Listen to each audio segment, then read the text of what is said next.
Salut Jessica Chaos, salut Avalon. Coucou, le S. Le S? Mais qu'est-ce que c'est que ça? Salut Idwen. Alors, normalement, ça devrait être à peu près lisible. J'ai géré la caméra, mais bon, il y a de la lumière naturelle aussi derrière moi, donc je vais devoir peut-être faire des réglages en stream. Mais normalement, si on fait une pause pour discuter au moment du live lecture, vous pourrez avoir le dernier paragraphe sur lequel je me suis arrêtée visible à côté. Voilà. Le pelliculage du livre. Je ne sais même pas ce que ça veut dire. Bob Ross, c'est la vie. Oui, clairement. Clairement. Mais du coup, attends. Je vais faire une recherche sur Google. Ah, mais... J'essaye d'avoir accès à mon clavier. Salut Olgachis. Alors, c'est hyper compliqué. C'est Olgachi, hein. À chaque fois. Salut Rio.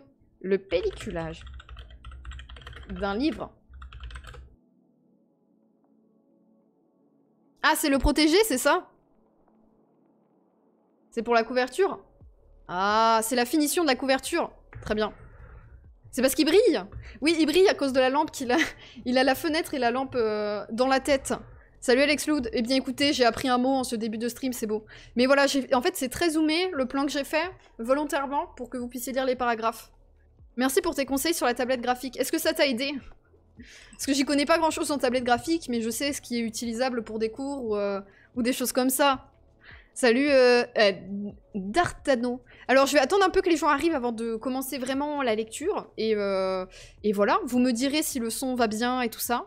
Je suis en train de tripoter la caméra pendant ce temps-là. Et de faire les réglages, les derniers réglages pour être sûr que ça va. Oui, c'est bon. Normalement vous verrez bien. Je vais tester de vous montrer un bout du texte. Oui, bah voilà. Le truc c'est que si je vous laisse ça comme ça, moi je peux pas lire. Donc je suis obligée de mettre dans ce sens-là. Mais ça devrait aller quand même. Au final, j'ai pas pris ce que tu disais, mais ça a orienté mes recherches. Non, mais voilà, ça aide, parce que tu comprends rien. Enfin, je sais que les tablettes graphiques, c'est comme les livres... les livres électroniques, non, pas du tout, les liseuses de livres. Et tu comprends rien, en fait, parce que le marché a tellement de technologies compliquées. Je suis là pour la lecture du livre de Droitard. Salut Vactos, salut Sushi, salut Pistamère. Tout est clean, j'avais oublié que tu es une collègue prof. J'essaye au maximum de faire des trucs clean, mais c'est très compliqué avec la caméra, je l'ai mise sur ma gourde en apesanteur un peu. Enfin, elle est accrochée comme ça avec un pied, mais c'est un peu compliqué, quoi. Salut le logarithme. Je pense que ça va être compliqué aussi avec mon micro, parce que je vais devoir écrire sur le livre à certains moments, mais je vais essayer au maximum que ça soit lisible et visible pour vous, mais bon. Une XP Pen, je sais même pas ce que c'est. J'ai déjà fait des cours en ligne avec et je pense que les élèves apprécient. C'est vrai que c'est bien de pouvoir faire des schémas en direct. Après, on n'y pense pas trop parce qu'en sciences sociales, bah moi je suis pas très team schéma. Souvent les schémas complexifient trop pour que ça soit compréhensible pour moi. Mais je sais qu'il y a des gens qui apprennent avec les schémas et tout ça, mais moi j'y arrive pas. Bah, à part pour des trucs vraiment simples, ça va, mais avec 2 flèches. Mais si c'est plus de 2 flèches, je suis un peu perdue quoi. En physique et maths, oui, y a pas le choix, c'est sûr. En apesanteur comme Calogero, exactement. Salut The Cat. Donc, je vais vous réexpliquer le principe du live, et je vais juste regarder... Oui, c'est bon, le bot a envoyé l'alerte. Donc je vais vous réexpliquer le principe du live. On va faire une lecture ensemble. Alors vous n'avez pas besoin d'avoir lu le livre de votre côté, déjà. Tips numéro 1. Vu que je vais faire la lecture en stream, donc vous n'avez pas besoin d'avoir le livre de votre côté ou de le lire. Et si jamais vous devez partir... faire de votre vie, vous pouvez partir faire de votre vie à n'importe quel moment, et dans les prochains lives, si jamais vous loupez un des live lectures, et qu'on est encore sur le même livre, eh bien vous pouvez venir à n'importe quel moment, parce qu'en fait, chaque chapitre du livre est indépendant les uns des autres, en fait. Les chapitres sont à chaque fois sur une thématique d'une catégorie de population qui veut mettre en lumière, et du coup, en fait, ça veut dire que vous pouvez arriver à n'importe quel moment et comprendre. Salut Rigop, salut Grand Tome. Salut BTK. Salut, coucou du 105 bis. Incroyable. Non, vous n'êtes pas en retard, vous n'êtes pas en retard. Je pense qu'on va commencer à lire à partir de 17h15, je réexplique juste un peu le principe. Donc pourquoi est-ce que je fais des lives de lecture? Parce qu'à chaque fois on me demande des conseils de lecture. Mais qu'est-ce que tu pourrais nous conseiller à lire en sciences sociales, Maudit, ou des trucs comme ça? Alors j'ai fait un site web, mais la production sur le site... Enfin, il faut que je prenne le temps d'écrire, donc c'est toujours un peu long. Et sur le site web, je fais plus de la présentation de chercheurs et chercheuses que j'aime bien. Et puis après, vous pouvez aller chercher par vous-même les ouvrages qui vous plaisent. Enfin, j'écris quelques ouvrages, mais voilà. Et parce que j'avais pas envie de faire des lives ou des vidéos YouTube fiches de lecture en vous disant « Bon bah tel auteur dit ça, voilà sa pensée ». J'ai plus envie qu'on le lise ensemble et qu'on le décortique. Et comme ça, bah on peut avoir une réflexion collective sur le bouquin. Et je pense que ça peut nous apporter, à nous deux, Enfin, dans les deux sens. Parce que bon, bah moi déjà, je lis un livre avec vous que j'ai pas lu avant. Donc ça va vraiment être de l'analyse en live. Et voilà. Et puis vous allez avoir des remarques pertinentes comme vous avez fait pendant les lives préparation de cours en général, de toute façon. Tu mettras le live sur YouTube? J'ai pas pris la décision encore. Je sais pas. J'hésite. Ça dépend comment ça se passe. Et si en fait, ça dépend comment ça se passe. Et 2, ça dépend si je trouve ça pertinent de mettre ça sur YouTube ou pas. Une fois le live terminé. Mais je vous avoue que là, pour l'instant, j'ai pas pris de décision sur ça. Ça dépend de comment je vais me sentir après le live, comment je pense... Est-ce que c'était juste pertinent de manière éphémère pendant l'instant du live, ou est-ce que c'est pertinent de manière... voilà, sur le long terme, et pertinent à revoir quelques mois plus tard. Je sais pas. T'auras les droits de le faire. Oui, bah alors la question des droits d'auteur, je vous avoue que ça m'a pas plus choqué que ça. Mais c'est vrai que, bah forcément, c'est pas moi qui ai écrit le bouquin. Donc du coup, je possède pas des droits d'auteur sur le livre. Après, je prends pour acquis, mais c'est un point de vue perso, qu'on est face du contenu de sciences sociales qui devrait être accessible, libre, et le plus accessible possible à toutes et à tous, et si possible au maximum, le moins cher possible. Merci THPF pour les 2 mois de soutien, merci beaucoup, j'espère que tu vas bien. Je peux pas faire les points levés à part si je me contorsionne. Attends, je vais essayer. C'est horrible, j'ai laissé le clavier dessous mon bureau en fait. Je peux, mais c'est compliqué. Salut MDPT. Donc en fait, oui, j'ai pas les droits pour lire le bouquin, mais voilà, je pars du principe que la recherche devrait être libre, gratuite et accessible le plus possible. Et donc du coup, bon, là de toute façon, on va pas lire le livre en entier, donc on va piocher dans les chapitres. Je vais commencer par le début parce que bah c'est... Après, tout est intéressant dedans, mais je me disais que c'était bien de commencer par le début, ça parle des travailleurs et travailleuses. Le chapitre 2, c'est sur la banlieue, on le fera sûrement, mais c'est plus pour vous donner... une idée de ce que c'est, de ce qu'il y a dans le bouquin. C'est un bouquin qui est sorti en 2008, donc globalement, c'est pas comme si j'étais en train de complètement mettre dans la merde des gens qui viennent sortir un livre et qui essayent de vivre de la production de leur livre. On est face à de la recherche qui... les droits d'auteur et les ventes des bouquins en recherche, c'est vraiment minime en fait, l'argent qui touche. Donc je voudrais pas leur faire un manque d'argent supplémentaire, mais je pense que ça va faire plus de promo qu'autre chose au bouquin en fait. Après voilà, je possède pas les droits du bouquin et on verra comment ça se passe. Alors, on va regarder si vous voulez. On peut regarder le sommaire. Alors, le sommaire, il est disponible. Si vous voulez le voir, vous tapez La France invisible sur Google et vous avez le sommaire sur Cairn. Mais vous avez... Hop là... La première partie... C'est horrible. Attendez. Le travail qui tue. Je vois que c'est le stream du gros bad. Oui, c'est sur les accidents de travail. Alors, il y a la question de l'amiante, mais il y a aussi... les maladies que tu peux avoir à cause de ton métier. C'est des profs, ils ont de la thune. Non, mais je tiens à le dire, à expliquer, tu vois. Après, si ça pose problème à des chercheurs, je pense que je vais essayer de discuter avec eux et d'envoyer des mails, mais je vous avoue que j'y ai pas pensé trop en avance, et du coup, j'ai pas pu le faire. Salut à tous et toutes celles qui arrivent, salut Luxius, salut Croquis de l'Outre. Donc voilà, le premier chapitre, c'est sur accidenté, intoxiqué au travail, quand le travail tue à petit feu. Ensuite, nous avons la question des banlieues, comment vivre relégué. La délocalisation d'usines quand les salariés sont mis en concurrence. Démotivé quand le travail détruit l'envie de travailler. Hop là. Oh là là, c'est trop dur. Discriminé quand il est impossible de mesurer les injustices quotidiennes. C'est la même personne qui a écrit également le truc sur les banlieues. Disparu le licenciement comme mort sociale. Dissimulé quand l'homosexualité se vit encore en silence. Drogué, usagé au quotidien. Égaré, borderline à la frontière du médical et du social. Éloigné, comment vivre exilé dans son propre pays. Enfermé, comment derrière les barreaux on devient forcément transparent. Expulsable, comment vivre sans papier en France quand on est en règle dans son pays. Je continue. Je sais pas du tout si c'est en lien avec les bullshit jobs, la démotivation. Hop là.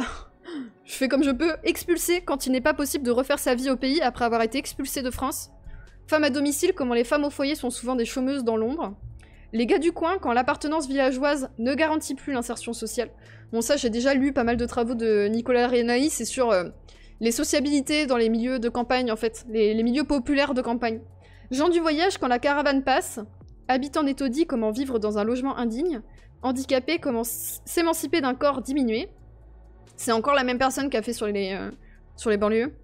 Et intermittent de l'emploi, quand la discontinuité du travail est un parcours d'obstacles. Je croyais que c'était fini, c'est pas du tout fini.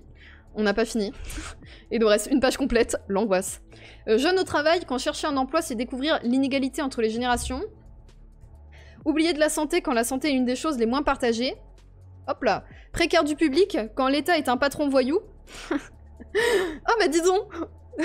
Les vacataires à la fac. Donc voilà, il y a vraiment plein de trucs. Là, il y a prostituées, rénovées, RMI, salariés déclassés, sans domicile, sous contrôle. Comment avoir peur de la police quand on n'a rien à se reprocher. Voilà. Donc en fait, c'est un bouquin qui est sorti en 2008. Je vous laisse le derrière, comme ça vous pouvez voir. C'est un bouquin qui est sorti en 2008, mais qui est encore beaucoup trop d'actualité parce que ça parle de quotidien de gens dont on n'entend jamais parler. Et qui sont globalement invisibles. D'où le titre! La France invisible! Vous voyez? Salut Sibyl, salut à tous ceux et toutes celles qui arrivent. Salut Enekia. Le gars du coin, il est passé dans le podcast Les coups sur la table, c'est vrai. Il y a Nicolas Ranaï qui est passé sur Les coups sur la table. Il faut absolument que j'aille écouter ça. C'est une œuvre collective, donc chaque chapitre, c'est une personne différente qui l'a écrit. Après, il y en a plusieurs qui ont écrit plusieurs chapitres. Et c'est un ouvrage intéressant parce que... Et je trouve qu'il est assez accessible pour ça, et c'est pour ça que j'ai choisi celui-là. Parce qu'en fait, il est... Dans les personnes qui dirigent l'ouvrage, il y a Stéphane Beau qui est sociologue, mais il y a aussi Joseph Contrafreux, qui est journaliste à Mediapart, et Jade Ling... Je vais faire n'importe quoi avec les noms parce que j'y arrive pas, hein. Lingard, qui est journaliste à Mediapart aussi. Et en fait, c'est un ouvrage collectif de travail de journalistes et de travail de sociologues, de personnes en sciences sociales. Et c'est trop bien. C'est un jeune chercheur qui reprend le travail de Renaï qui l'actualise. C'est quoi son nom? Vous vous en souvenez ou pas? Parce que c'est dans la même lignée, en fait, tous les chercheurs qui travaillent sur la localité comme ça, c'est la même lignée que ceux que je connais à Lyon 2, c'est des chercheurs qui sont aussi à l'INRA, et donc c'est des gens dont j'aime beaucoup le travail. Mais j'irai regarder sinon vous embêtez pas. Hein. Salut Fake Flash, mais je savais pas, j'irai regarder, j'écoute les couilles sur la table régulièrement, mais j'écoute pas tout. Tu aurais des conseils pour s'introduire aux sciences sociales, en particulier la sociologie? Des ouvrages, des blogs, on m'a conseillé des entretiens de Bourdieu sur YouTube. Non mais ouais, non les entretiens, enfin Bourdieu il est quasiment aussi imbitable à lire qu'à écouter. Après pour les gens qui veulent absolument le lire, je vous conseille d'aller l'écouter, parce que c'est toujours un peu mieux, mais non, il est pas très bon orateur, on est d'accord? Enfin dans le sens où c'est pas accessible quoi. Donc je conseille pas... Je conseille pas Bourdieu. Mais par contre, des ouvrages comme ça, comme celui-là, vous avez aussi, et je pense que ça sera peut-être ceux, si jamais ces lives-là vous plaisent, ce sera peut-être ceux qu'on continuera à faire, c'est par exemple le manuel indocile de sciences sociales. Manuel indocile de sciences sociales, vous avez plein de chercheurs qui ont collaboré ensemble pour faire un peu un état des lieux des différentes thématiques qui sont investies par les sciences sociales et qui sont hyper contemporaines et tout ça. Vous avez la question du vote, des personnes qui vont pas voter, enfin voilà. Benoît Coquart, ça me dit rien. Sur la télévision de Bourdieu est assez accessible parce que je pense qu'il a pensé ce format-là de manière un peu plus accessible, ouais. Donc si vous voulez écouter du Bourdieu, écoutez Bourdieu sur la télé. Ceux qui restent faire sa vie dans les campagnes en déclin. Ah oui, non mais il a été invité à TF1 et tout, incroyable. Bah, j'irai regarder, ça me dit quelque chose. Faire sa vie dans les campagnes en déclin, ça me dit vraiment quelque chose. Donc il y a vraiment énormément de trucs. Moi ce que je conseille c'est les ouvrages collectifs. Après, le problème, c'est que, de manière généraliste, parler de la sociologie et de dire je veux commencer à aller lire des trucs en sociologie, c'est compliqué parce qu'en fait, à part si tu vas dans les manuels, et souvent c'est imbitable, et ben en fait, il faut aller dans des ouvrages qui sont un peu plus spécifiques et qui parlent d'un sujet en particulier. Donc, par exemple, si tu vas dans la sociologie du sport, si le foot t'intéresse, tu peux aller regarder le travail de Frédéric Razera, j'écris son nom dans le chat. Frédéric Razera, parce que lui, c'est hyper accessible à lire et tu vas tout de suite comprendre. Mais du coup, en fait, il faudrait que, pour savoir de quoi te conseiller, choisir, on va dire, une thématique qui t'intéresse. Est-ce que c'est aller voir du côté des personnes dont on n'entend jamais parler? Là, en l'occurrence, tu vois, ce livre-là, il est super intéressant. Pourquoi?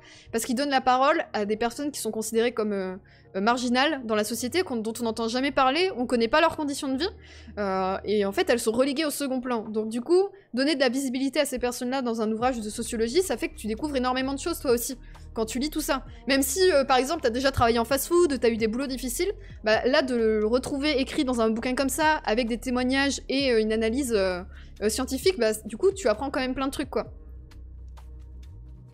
Les questions de sociologie de Bourdieu est pas mal, vu que ce sont des entretiens avec des journalistes et des confs. Ouais. Ouais. C'est marrant cette omniprésence de Bourdieu en France, j'ai un peu bossé dans la socio-militaire et de la guerre, et de la formation de l'état moderne, il est complètement absent. Bah parce que c'est pas ces thématiques... c'est pas du tout ces thématiques qui... Enfin ouais, c'est pas du tout les thématiques qu'il investit, Bourdieu, en fait. La question de la guerre, de l'état moderne, militaire, enfin... C'est pas du tout... Enfin... C'est pour ça, en fait, t'as des sociologues qui sont, et des chercheurs en général qui sont investis en fonction des thématiques dans lesquelles ils sont plus spécialistes, quoi. Donc voilà, donc je conseille d'aller regarder en fonction de la spécialité que vous voulez. Et puis quand vous me dites... Après, je suis pas spécialiste de tout, hein, donc je pourrais pas vous aider et vous aiguiller en fonction des lectures, mais bon. Oui, la fonction... Mais en fait, le problème, c'est que la formation de l'État moderne, si tu vas suivre son cours au Collège de France, tu bites rien. Pour quelqu'un qui découvre les sciences sociales, perso, je trouve que c'est quand même compliqué, quoi.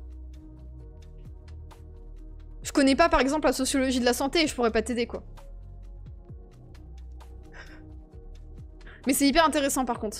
Sur les politiques publiques de la santé, j'avais lu des choses, mais voilà, ça date de mes cours, quoi.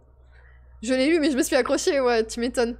Alors après, les cours au Collège de France, vous avez aussi, en version audio, vous avez aussi des enregistrements des cours au Collège de France. Donc on l'a partagé sur le Discord il y a pas longtemps, il y avait les cours de Michel Foucault, par exemple. Mais voilà, faut vraiment s'accrocher parce que c'est très compliqué. Ce que je voulais dire, c'est que dès que tu dis sociologie en France, les gens te répondent Bourdieu. Ah oui! Oui, oui, c'est clair. Bien sûr. Mais à raison, dans le sens où il a quand même changé énormément de choses. Mais oui, moi j'ai commencé à lire du Bourdieu en Master 1. J'avais jamais lu de Bourdieu avant, j'en avais entendu parler évidemment, mais j'ai pas eu à lire pendant mon parcours universitaire de Bourdieu avant le Master 1, parce que j'étais pas en France justement. Et quand je suis arrivée en Master 1, du coup j'étais hyper contente de découvrir Bourdieu. Donc ça fait que j'ai eu un biais où j'étais super contente de pouvoir investir ces travaux-là.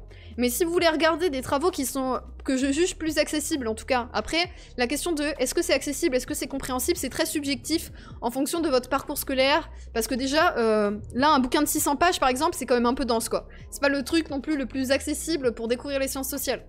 Ça reste quand même un peu compliqué. Mais... si vous êtes en mesure de lire des livres et que vous aimez ça et que vous êtes capable de vous concentrer sur une lecture, je vous encourage à aller regarder du côté des travaux qui utilisent la méthode ethnographique, donc c'est-à-dire qui se basent sur des entretiens, de l'observation et tout simplement parce qu'en général vous avez...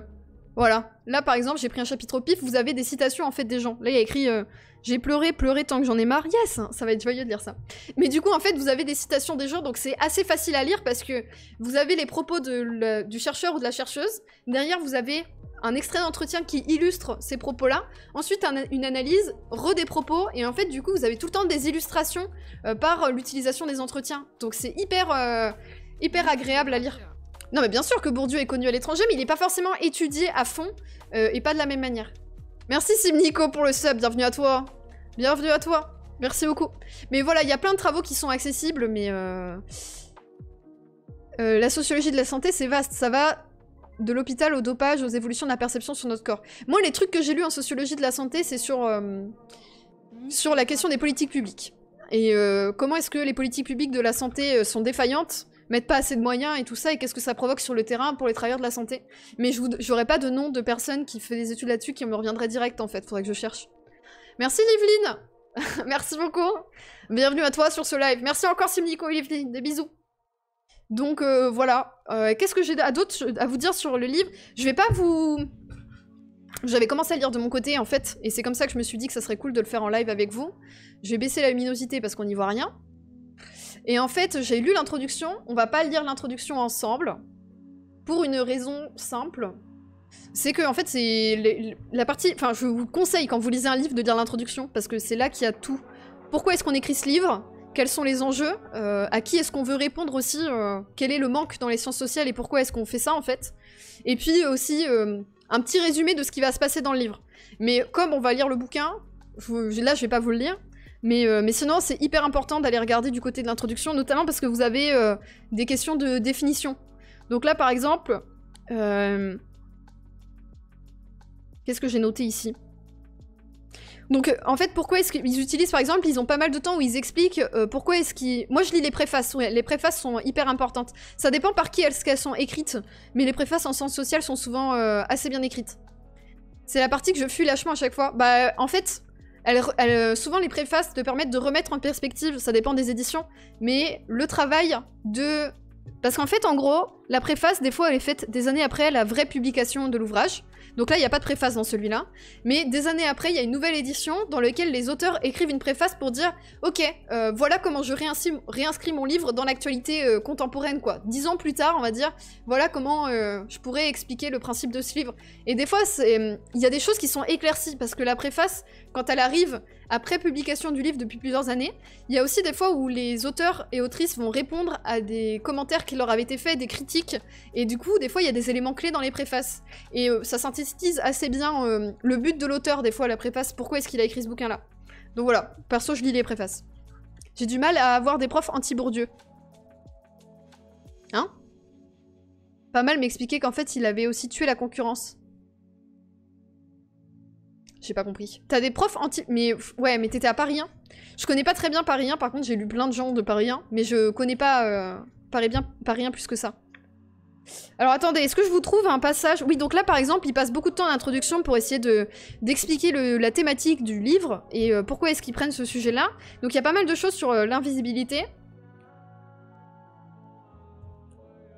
Hop. Donc là, ils expliquent par exemple sur l'invisibilité, je vais mettre comme ça, qu'il y a plusieurs manières d'être invisible, être à la fois sous contrôle, banlieusard, rénové, précaire du public, intermittent du spectacle, jeune au travail et éloigné. De la même façon, on n'est pas pressuré à vie ni sous-traité pour le restant de ses jours. Mais à certains moments de leur existence, ces personnes font l'expérience d'un type de rapport au travail, à la santé, à la famille, au logement, aux loisirs et à l'éducation, qui peut avoir des effets destructeurs sur l'estime de soi et le regard des autres. Donc voilà, c'est en fait, on se concentre sur une partie de la vie de ces gens qui ne permet pas de les... Enfin, on peut pas les réduire qu'à ça, on peut pas réduire toute une personne à juste le milieu de travail dans lequel elle vit. Par contre, essayer de comprendre ça, ça va nous permettre d'essayer de comprendre plein d'autres caractéristiques et son accès aux loisirs et toutes ces choses-là. Bourdieu se serait aussi imposé en France parce qu'il a écarté toute la concurrence par des jeux de pouvoir internes à l'université. Ça m'étonnerait pas, ça, honnêtement. Honnêtement, ça ne m'étonnerait pas. Mais je connais pas très bien, honnêtement. En fait, je suis pas du style à aller regarder la biographie des auteurs et c'est des choses qui nous sont pas forcément dites non plus. Salut Telchar, c'est des choses qui sont officieuses plus que officielles. Tu trouveras pas forcément de travaux là-dessus, quoi. Voilà. Donc du coup...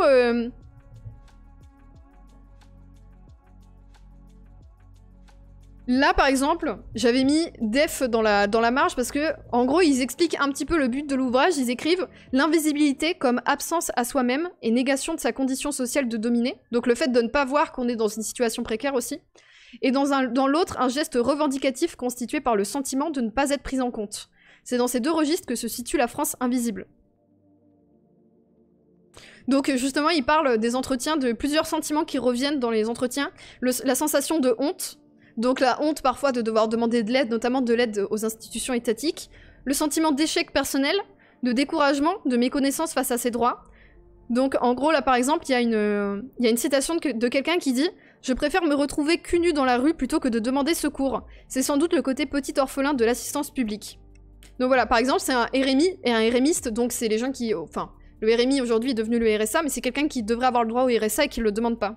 La question du non-recours quand vous travaillez sur les politiques publiques, elle est hyper importante. Vous vous rendez compte qu'en fait, il y a plus de personnes qui ont accès à des droits et qui les demandent jamais que de personnes qui fraudent l'accès à ces droits-là. Donc des gens qui, normalement, ne devraient pas avoir accès aux droits et qui y ont, en fait, ils sont vraiment minoritaires par rapport à toutes celles et ceux qui devraient avoir accès à ces droits-là et qui l'ont pas. Il y a DataGueule qui a fait une super vidéo là-dessus, oui. Si vous voulez la linker dans le chat, n'hésitez pas, mais oui, elle est très très bien. Voilà, l'isolement, l'intime conviction que l'injustice est inévitable. Le matraquage de l'habitude, donc là par exemple sur la question des contrôles, je me fais contrôler depuis que j'ai 12-13 ans, c'est une éducation qu'ils nous ont donnée. Analyse un jeune médiateur de banlieue. L'impossibilité de faire savoir ses droits. Donc ça, il y a la question de l'accès aux droits pour les personnes sans papier par exemple, elles ont accès à plein de droits auxquels elles n'arrivent pas à avoir accès concrètement et elles ont plein de bâtons dans les roues. Salut Chambellan. Donc voilà, c'est un peu le but de l'ouvrage, c'est d'essayer de mettre en lumière tous ces mécanismes-là qui font que ces personnes sont reléguées au second plan et du coup de donner de la visibilité à toutes ces personnes-là. Salut Jouge, merci beaucoup Bactose. Voilà, donc c'est pour ça que là il y a écrit jusqu'où rendre visible, quelle est la démarche du livre, donc là ils expliquent un peu les objectifs et tout ça. Donc ils disent là par exemple, pourquoi chercher à rendre visible pour obtenir de la reconnaissance. On a mis beaucoup de temps à prendre en compte l'existence des travailleurs pauvres parce que les outils d'analyse et le manque d'intérêt pour cette réalité sociale ne permettaient pas d'envisager ce phénomène qui semblait être une contradiction dans les termes. Donc en gros, si on prend pas le temps d'essayer de comprendre ces choses-là, c'est des choses qu'on sait même pas, et qu'en fait, c'est au-delà du discours public hein, sur ces personnes-là. C'est même pas juste, on n'en parle pas dans les médias, c'est les sciences sociales ne s'y intéressent pas. Et donc du coup, en fait, on n'a aucun moyen de pouvoir changer de créer des politiques publiques et de pouvoir changer le quotidien de ces gens-là parce qu'on ne sait pas qu'ils existent. Donc la question du travailleur pauvre, vous en avez sûrement entendu parler aujourd'hui, c'est le fait que vous êtes salarié, bon, après pas forcément salarié, mais en disant, vous avez un emploi, vous travaillez, mais par contre, vous êtes toujours en dessous du seuil de pauvreté et dans une misère pas possible, donc il y a des gens qui travaillent et qui dorment encore dans leur voiture, qui n'ont pas de logement, il y a des gens qui travaillent mais qui sont pas capables, du coup, de se nourrir. Vous avez la question des étudiants qui combinent aussi avec leur travail. Enfin voilà, vous avez toutes ces questions-là qui font qu'en fait, il y a une catégorie de gens qui sont les travailleurs pauvres. Donc même s'ils travaillent, ils n'ont pas assez d'argent pour subvenir à leurs besoins essentiels. Dans les auteurs et autrices, si vous voulez, on va faire en fonction des chapitres parce que chaque chapitre, c'est une personne différente qui l'écrit. Donc on va les regarder pour le premier chapitre. Voilà. Alors, je vous ai expliqué le principe du livre. Je sais pas si vous avez des questions... sur ce qu'il y a d'autre dans l'introduction. Là, il y a juste une conclusion, je vais peut-être vous lire la conclusion de l'introduction, qui dit « Ce livre part donc du vécu des individus auxquels il donne la parole. Il ne constitue pas une simple chambre d'écho d'une parole dominée, mais une proposition de retournement des dissymétries, des déformations et des occultations qui parcourent l'univers social, afin de reformuler à terme des sentiments, exclusion, mépris, discrimination, et de discours en action politique. » Voilà. C'est pas très clair quand tu lis des auteurs comme ça, mais en gros, ce qui est dit, c'est que c'est pas juste on leur donne la parole et on donne de la visibilité, c'est que donner cette visibilité-là et essayer d'analyser un petit peu les conditions de vie de ces gens, ça va permettre de donner de la lumière et du coup de créer des actions politiques après, à long terme. Je connais plein de gens qui travaillent pas et qui ont des iPhone 11. Bah ouais, mais en fait ça, c'est encore une autre catégorie de... Enfin, c'est d'autres types d'études qui t'expliquent pourquoi, quand t'as pas forcément d'argent et quand t'as pas forcément les moyens, tu vas tomber dans ce qu'on appelle la consommation ostentatoire. Donc t'achètes des trucs qui vont te montrer que qui vont montrer aux autres que t'as une certaine forme de statut social et l'appuyer en fait. Donc par exemple, le téléphone portable, c'est hyper important. Il y a d'autres trucs comme ça, mais c'est vrai que le téléphone portable, je pense que c'est le truc le plus... l'exemple le plus parlant, où du coup, ça va permettre de montrer que t'es encore, tu vois, t'es encore quelqu'un. Merci Varenne, merci beaucoup. Il y a Où va l'argent des pauvres qui est cool sur le sujet de Dodi Coulombi. Ouais, tout à fait. Merci beaucoup Varenne, des bisous. Et donc en fait, cette idée de consommation ostentatoire pour montrer son statut social, c'est aussi encore un moyen de pouvoir exister socialement. C'est-à-dire que si t'as pas de travail et qu'en plus... t'es déjà... Enfin, en fait, la société te rappelle constamment que t'as pas de travail, que du coup, t'es une merde parce que t'as pas de travail. Donc si, en plus, tu t'insères pas dans les codes et dans les consommations habituelles, ça fonctionne pas, quoi. Donc il y a pas mal de travaux qui parlent de ça, mais c'est pas du tout ce qui va être présenté dans le livre. Oui, il y a plein de gens qui n'ont pas d'ordinateur et qui ont un smartphone, tout à fait. Et donc du coup, on se retrouve dans des situations compliquées, notamment avec le confinement et avec le maintien des cours en ligne, où en fait, on a plein d'étudiants, mais aussi d'élèves collège, lycée, qui n'ont pas d'ordinateur personnel, qui ont un ordinateur pour 4-5 personnes, et qui du coup peuvent difficilement suivre les cours. Voilà.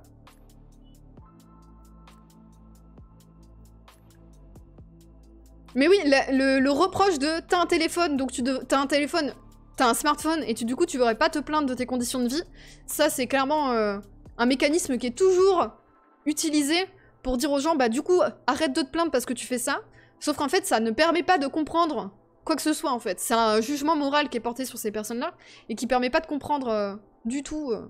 C'est vraiment utilisé, oui cet argument-là il revient tout le temps, hein. Bien sûr. On va passer au chapitre E. Alors, c'est divisé en plusieurs parties, l'ouvrage. Il y a la partie, justement, les enquêtes et les portraits, donc ce que disent les gens, leurs témoignages et tout ça. Puis après, il y a des parties plus théoriques et analytiques. Comment je peux faire? Je vais faire comme ça. Vous verrez un bout de feuille, parce qu'il faut que j'écrive dessus, et je vais me munir de mon crayon. Donc, qui a écrit ce premier truc? Il n'y a même pas écrit son nom au début. Je l'ai mis dans mon titre... J'ai fait un point d'exclamation lecture. Je vais faire comme ça. Si jamais il y a des gens qui arrivent au cours du stream et qui veulent savoir de quoi on parle, j'ai mis le point d'exclamation lecture. Donc, Thomas Deltombe, c'est un journaliste qui collabore avec le Monde diplomatique et les éditions de la Découverte. Très bien. Donc là, c'est pas un travail de sociologue, c'est un travail de journaliste. Je vous rappelle, c'est un ouvrage collectif où il y a des journalistes et des sociologues qui travaillent ensemble. Ce qui est assez rare, mais en fait, les méthodes de travail du journalisme d'investigation et vraiment de terrain et des sociologues se ressemblent énormément. Et voilà, il y a plein de parallèles à faire. Je récupère mon chat et c'est parti. N'hésitez pas à me dire si je lis trop vite, parce que ça arrive. Ça m'arrive régulièrement. Hop. 272, c'est le nombre de pages? Il y a plus de 600 pages dans le bouquin, je crois. 500, 600... Oui, dans le monde diplomatique, t'as souvent des universitaires qui écrivent aussi, oui. Tout à fait. Tout à fait. Je vais mettre comme ça. Incroyable. Bon, de toute façon, vous pourrez pas lire en même temps que moi, mais c'est juste pour que vous ayez le livre sous les yeux. Donc là, c'est la partie qui s'appelle « Accidenté et intoxiqué au travail, quand le travail tue à petit feu », qui est donc le premier chapitre. Je pense que ça va être extrêmement joyeux. La branche accident du travail et maladie professionnelle de la CNAM. Il est possible que c'est changé depuis certains des termes et des acronymes, parce que je vous rappelle que l'ouvrage date de 2008, et donc du coup que les enquêtes ont été faites des fois avant 2008, parce que c'est la publication de l'ouvrage 2008. Donc il y a des enquêtes qui datent de 2006 qui sont assez vieilles. Donc oui, la Caisse nationale de l'assurance maladie a indemnisé 1,4 million d'accidents du travail et reconnu près de 40 000 nouveaux cas de maladies professionnelles en 2004. Selon leur gravité, ils peuvent entraîner de simples indemnisations, des arrêts temporaires, des incapacités permanentes de travail ou des décès. Accidentés ou intoxiqués dans leur cadre de travail, de nombreux salariés doivent interrompre leur carrière ou, quand ils le peuvent, bifurquer vers d'autres professions. D'autres, beaucoup plus nombreux, souffrent en silence. Il y a deux catégories d'accidentés ou d'intoxiqués au travail. Ceux qui sont reconnus comme tels et ceux que l'on laisse dans l'ombre. Cool les accidents du travail, j'ai fait ça hier, vous allez kiffer. Le scandale de l'amiante a joué un rôle important dans la sensibilisation à la question des risques professionnels, ce qui implique en partie la progression du nombre des maladies professionnelles reconnues ces dernières années. Alors ça, c'est un gros truc avec les chiffres. Là, ils disent que par exemple, entre 1997 et 2003, le nombre de maladies professionnelles a augmenté de 184%. Et en fait, ça, c'est un gros truc, c'est qu'en fait, souvent, les chiffres explosent parce qu'il y a plein de choses qu'on ne considérait pas comme maladies professionnelles qui sont enfin considérées comme maladies professionnelles et qu'on découvre, en fait. Ça arrive tout le temps avec les chiffres. C'est pour ça qu'au-delà de faire juste des statistiques, il faut aussi prendre le temps d'aller faire ce qu'on appelle du qualitatif et d'aller sur le terrain, parce que sinon, en fait, on peut pas donner de sens concrètement aux chiffres. Donc c'est pour ça qu'il y a vraiment la combinaison de deux méthodes qui est statistique et enquête de terrain. Donc voilà. Souvent aussi, les chiffres semblent gonfler, mais il y a encore plein d'autres choses qui sont invisibles, parce qu'on n'a pas du tout compris que c'était des maladies professionnelles. Donc c'est vraiment dans les deux sens, quoi. Les critères ont peut-être changé, ouais, tout à fait. Hop là, si je me mets là. Ah oui, incroyable. Toutes les études le montrent. Les chiffres officiels continuent de sous-estimer l'ampleur du phénomène. Voilà, bon. Du coup, j'ai anticipé la phrase d'après. Ainsi, là où les épidémiologistes... Comment ça se dit? Épidémiologistes, oui. C'est ceux qui travaillent sur les épidémies, j'imagine. Il y a un lien vers le site de la sécurité sociale, en bas. Ainsi, oui, donc parle de 20 000 cancers professionnels par an. La Caisse nationale de l'assurance maladie n'en reconnaît actuellement que 1500. Un chiffre qui apparaît assez mince quand on sait que 13,5% des salariés, soit 2 370 000 personnes, sont exposés à des produits cancérigènes sur leur lieu de travail, selon les chiffres du ministère du Travail. Putain, c'est flippant. Il est possible que les chiffres et les critères bougent encore, hein, n'oubliez pas, mais bon. Ok. De multiples facteurs expliquent cette sous-estimation. Manque de sensibilisation des professionnels de santé, insuffisance des connaissances scientifiques pour déterminer les causes des maladies, sous-déclaration de la plupart des salariés qui craignent pour leur emploi, mais c'est surtout la façon dont est organisé le système d'indemnisation qui pose problème. Les employeurs sont, en pratique, à la fois juges et parties. Pardon. Il est donc difficile pour un salarié de faire reconnaître le caractère professionnel de sa maladie. En gros, il faut que ça soit assumé par l'entreprise, le fait que tu sois tombé malade sur ton lieu de travail. L'épidémiologie, est une discipline scientifique qui étudie les ennuis de la santé dans les populations humaines. Très bien, ok. Leur fréquence, leur distribution dans le temps et dans l'espace, ainsi que les facteurs influents sur la santé et les maladies de population. Voilà.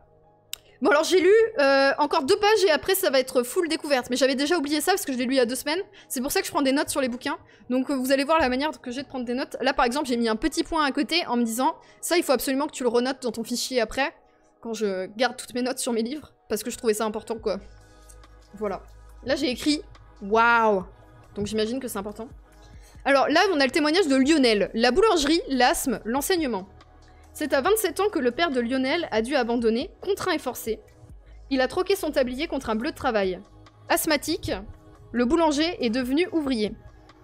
À la chaîne, dans l'industrie automobile. La farine est la première cause d'asthme professionnel reconnue en France. Ingrédient inoffensif à première vue, elle fait des ravages dans les ateliers des boulangeries. Les boulangers, enfermés pendant des heures dans des locaux souvent exigus, en inhalent des quantités à tous les stades de la production.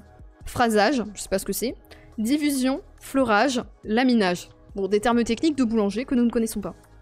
Ce contact permanent avec la poussière, car c'est elle, plus que la composition chimique de la farine qui est en cause, provoque rhinite et asthme. Écoulements nasaux insupportables et crismes d'étouffement à répétition. Nombreux sont les boulangers qui doivent abandonner le métier. Bon voilà, là j'avais noté waouh parce que j'en avais absolument aucune idée en fait.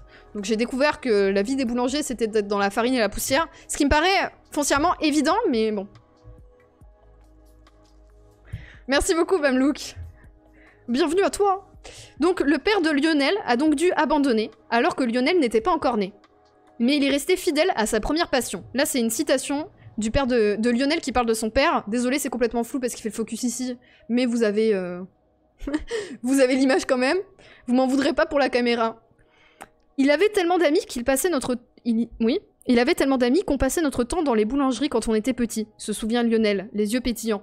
On allait même voir le fournil. L'odeur des fournils, vous connaissez? C'est incomparable. C'est peut-être à cause de cette odeur que j'ai pris cette voie-là. Le père a légué sa passion à son fils. Lionel est devenu boulanger. Malheureusement, le fils a aussi hérité des gènes particulièrement sensibles à un terrain familial favorable, comme disent les spécialistes. Les mêmes causes produisant parfois les mêmes effets, le jeune boulanger a été frappé d'asthme et de rhinite après seulement quelques années de métier. Il a longtemps essayé de garder le silence et de faire comme si de rien n'était. Puis, ne tenant plus, il a dû se résoudre à porter un masque, pour limiter un peu la casse. Conscient du risque qu'il prenait en suivant la voie paternelle, Lionel avait prévu ce qu'il appelait une sortie de secours. Son CAP en poche, il a poursuivi ses études en maîtrise. La maîtrise, c'est niveau bac plus 4, c'est ça? Le pire, c'est que je connais des boulangers et boulangères qui sont devenus allergiques à la farine avec le temps. Ah ouais? C'est fréquent quand t'es extrêmement exposé à une substance, d'accord. Donc il a un CAP en poche, il poursuit ses études à la maîtrise. Bien lui en a pris, pardon, j'arrive pas à dire certaines phrases, c'est terrible. Bien lui en a pris. Ce sont ses études supplémentaires qui lui ont permis d'éviter la sortie de route.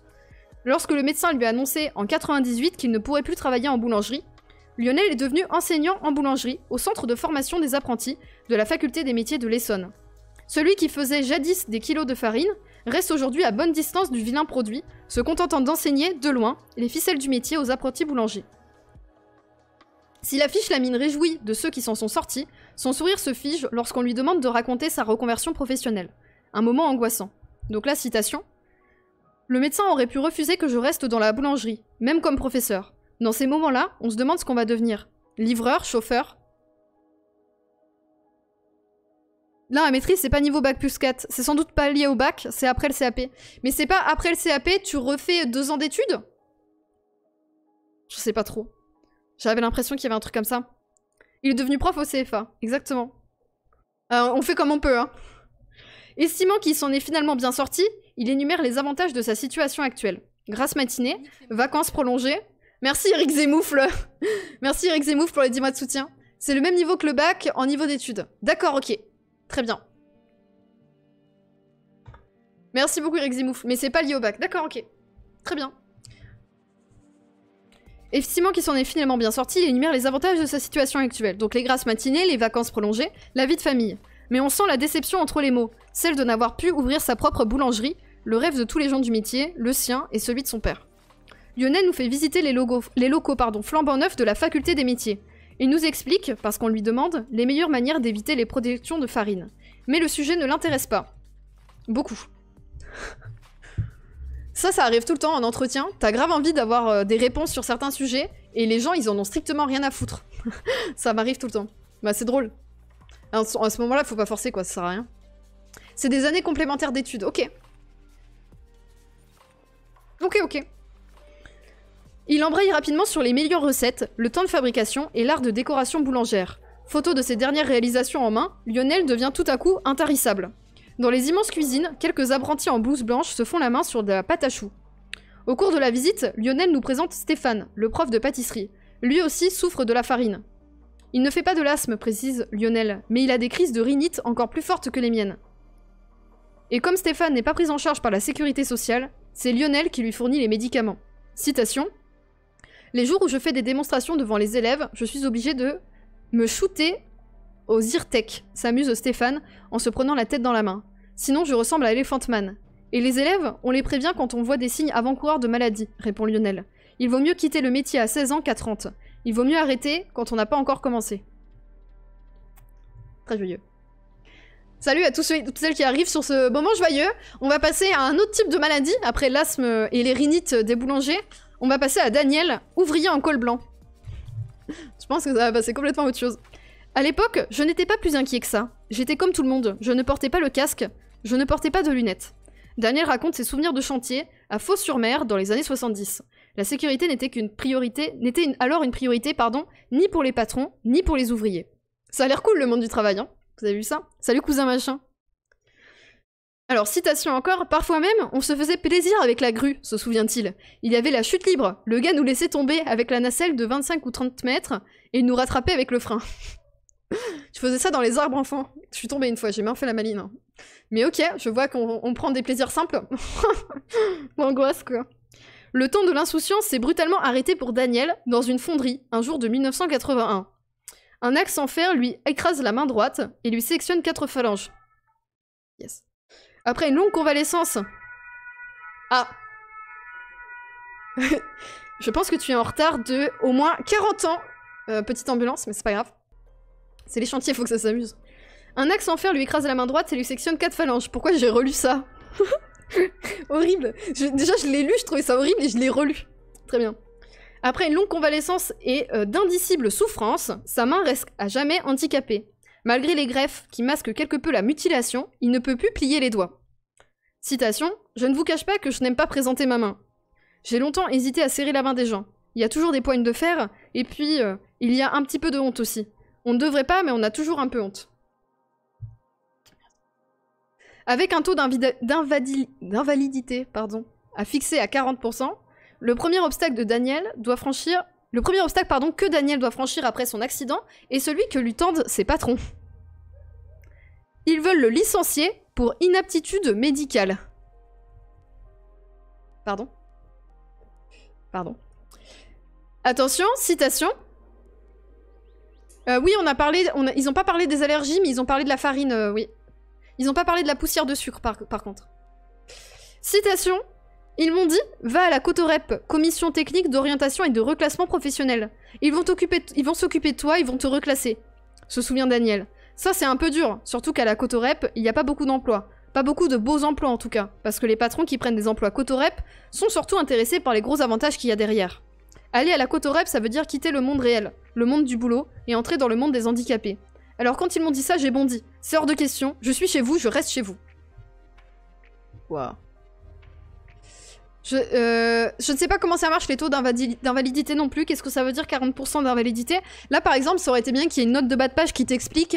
En l'occurrence, c'est pas le cas.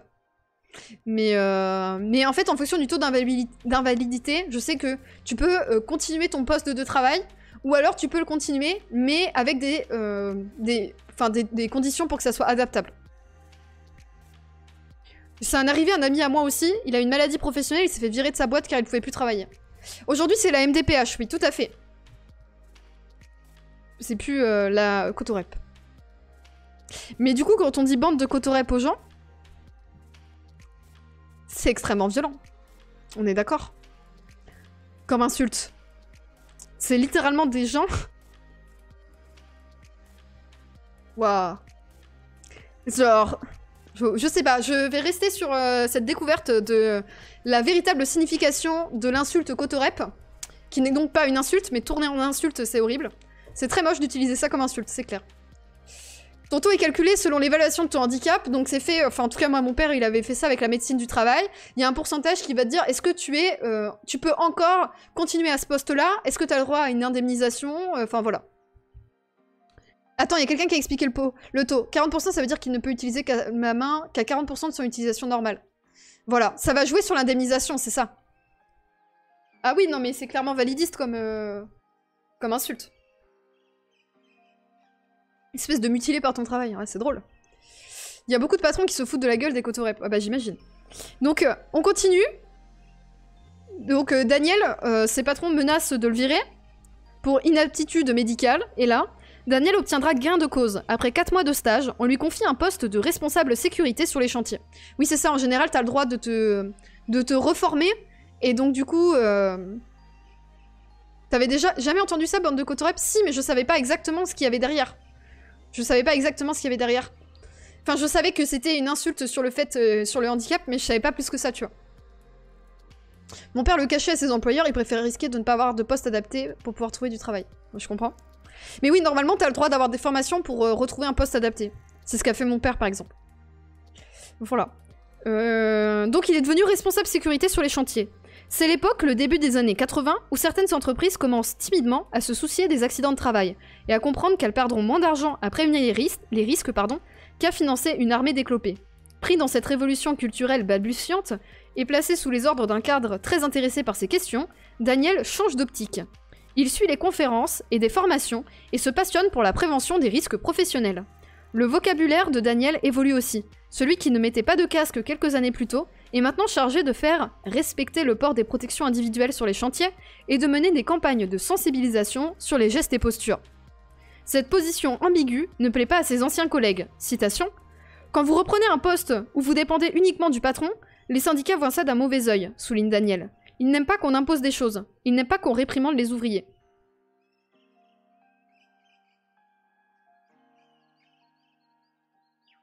Je suis en train de vous le dire en même temps, mais j'essaye de rester sur le livre. Mais c'est très intéressant en tout cas. Si, c'est l'organisme qui gère l'insertion professionnelle des personnes en situation de handicap, tout à fait. Reclassement professionnel, c'est la fin. C'est commission technique d'orientation et de reclassement professionnel. Donc oui, c'est pour retrouver un emploi aussi, la Cotorep. Enfin maintenant, c'est la MDPH.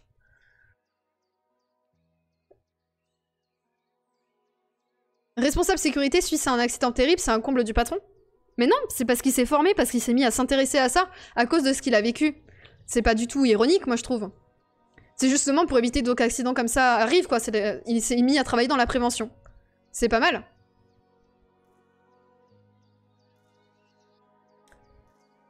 Sacré calère la MDPH, oui on est d'accord. Alors, s'il lui a permis de rester dans le monde du travail, le recyclage de Daniel... Alors, ils mettent recyclage entre guillemets. Quand il y a des termes comme ça qui sont entre guillemets, c'est que c'est les termes qui sont utilisés par la personne directement. C'est-à-dire que c'est pas des termes scientifiques, c'est la personne que t'as eue en témoignage qui te dit ça. Donc là, monde du travail entre guillemets et recyclage entre guillemets.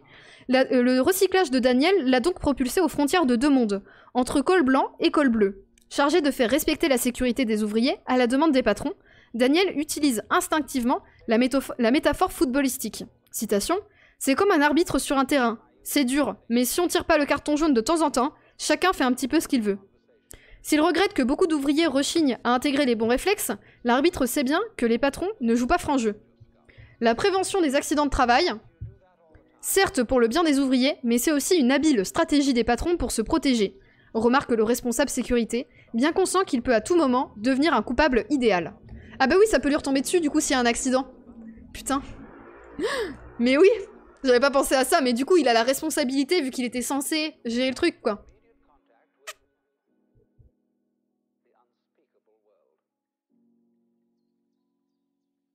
Est-ce que ça veut dire, à quelques exceptions près, que les gens qui organisent la prévention ne sont pas des ouvriers? Eh bien oui, en fait c'est un boulot de cadre, c'est un boulot où t'es mieux payé et où t'es considéré comme supérieur hiérarchiquement parce que tu peux donner des ordres du coup aux ouvriers pour qu'ils respectent les conditions de sécurité. De ce que j'avais compris, moi j'ai une tante par exemple qui a passé des formations supplémentaires pour justement faire les préventions de sécurité en cas d'incendie par exemple, c'est la personne référente, elle met un petit gilet, les gens la suivent, elle évacue tout ça. Du coup elle a aussi des rétributions au niveau du salaire qui sont plus grandes parce qu'elle a eu ses formations et qu'elle est responsable s'il y a un problème pour gérer les gens et tout ça. Encore une ambulance qui passe. Et souvent, c'est lié... ça peut être aussi des gens qui ont des positions syndicales. Ça peut être le genre. Oui, ça peut être ça. Mais c'est pas forcément lié. Des fois, ça peut aller ensemble. Les personnes peuvent combiner, on va dire, plusieurs postes, mais c'est pas nécessaire. Enfin, je veux dire, ça va pas de soi. De ce que j'en sais. Après, c'est possible que je me trompe. Hein. N'hésitez pas à me reprendre si vous avez d'autres infos là-dessus. Là, pour l'instant, c'est pas mentionné. Alors, du coup, oui, ça peut lui retomber dessus. Il peut devenir un coupable idéal. La citation. Dans les bureaux, on fait beaucoup de papier, note-t-il. Mais sur le chantier, on n'a pas le temps de suivre. Il faudrait mettre une planche sur chaque échafaudage? Pas le temps. La pression qui est mise sur les gars, elle n'est marquée nulle part dans les papiers. Alors les patrons sont tranquilles. Ah oui, du coup, ils peuvent pas être condamnés après s'il y a un truc qui arrive. Ok.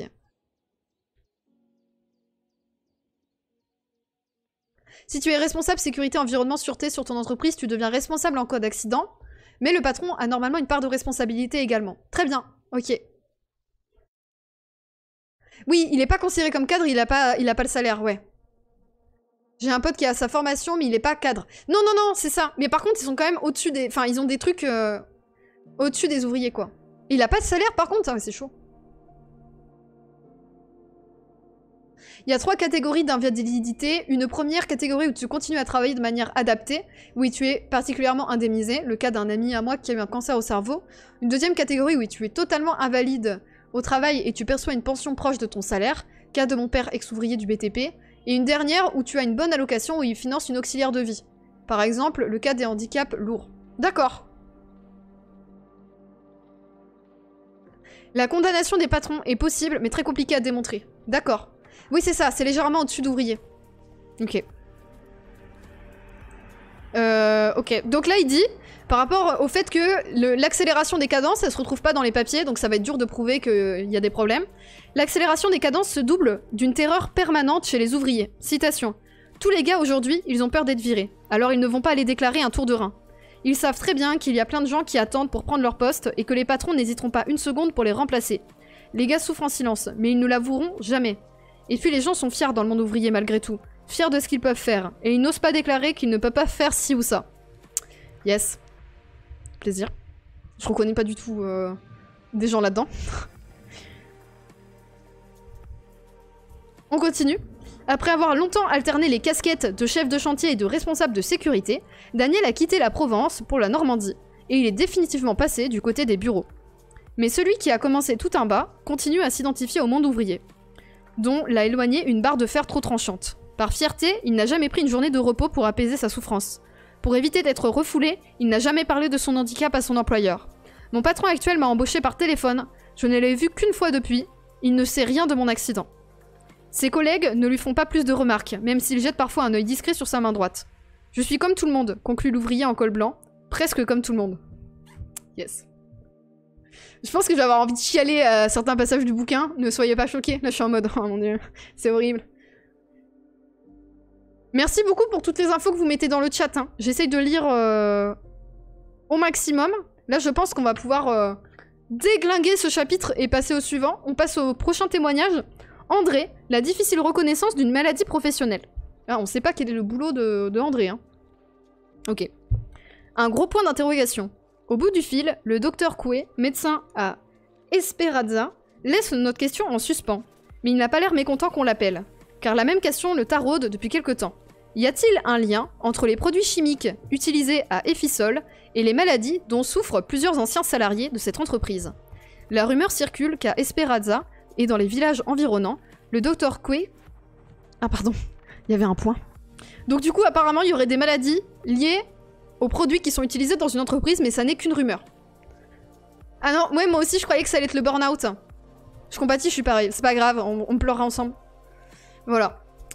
Donc la rumeur circule, voilà. Le docteur Coué, qui compte 2 anciens salariés d'Effisol dans sa clientèle, veut pour sa part rester prudent. Citation du docteur. Je ne sais pas si on peut faire des statistiques, explique-t-il. Mais c'est vrai que mes 2 patients ont des cancers graves, et pas très courants. Ah mais c'est carrément le cancer, yes.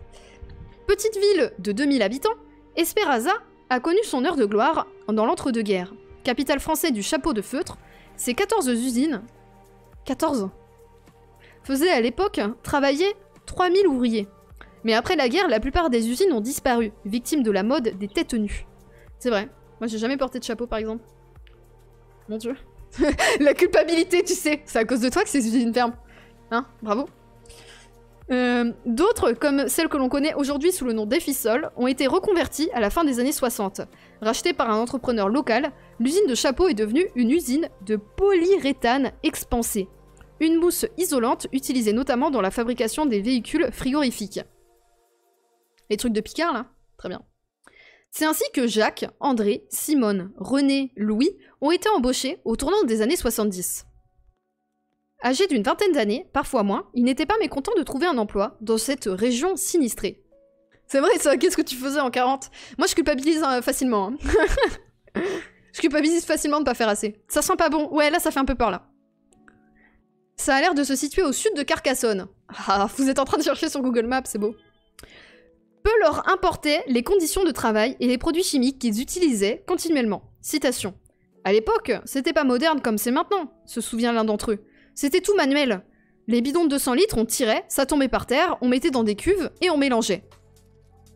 30 ans plus tard, et alors que la plupart d'entre eux ont été licenciés ou mis en pré-retraite au fil des ans, Jacques, André, Simone, René et Louis sont atteints de cancer. 3 vessies, un rein et un foie. Selon les médecins, certains d'entre eux n'ont plus longtemps à vivre. Et tous se souviennent de leur collègue, Georges, décédé d'un cancer il y a quelques années, au terme d'une carrière très similaire à la leur. À les écouter, on comprend qu'une sorte d'accord tacite a longtemps régné autour de l'usine, pourtant classée Cevesco, c'est-à-dire à risque. Silence sur la santé contre le maintien de l'activité.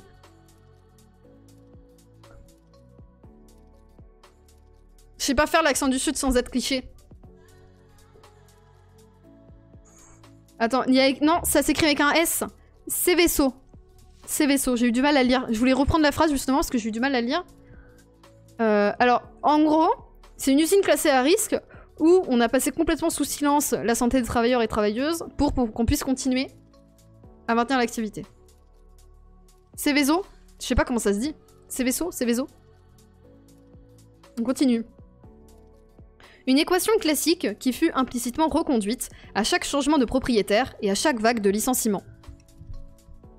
Car l'usine Esperanza, rachetée par Elf Aquitaine dans les années 70 puis par Efisol dans les années 80, subit de plein fouet la concurrence internationale, très rude dans le secteur du polyuréthane.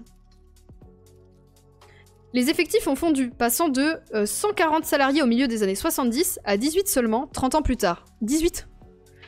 Et ce n'est qu'aujourd'hui, alors que l'usine semble définitivement condamnée, que les langues commencent à se délier. Tu m'étonnes. Avant, elles avaient trop peur. J'essaie de... Très bien. Ce sont les riverains de l'usine qui ont les premiers fendu le silence. Fatigués du bruit nocturne et des odeurs nauséabondes provoquées par l'usine, ils ont commencé à se manifester, avec le soutien de quelques associations écologistes de la région.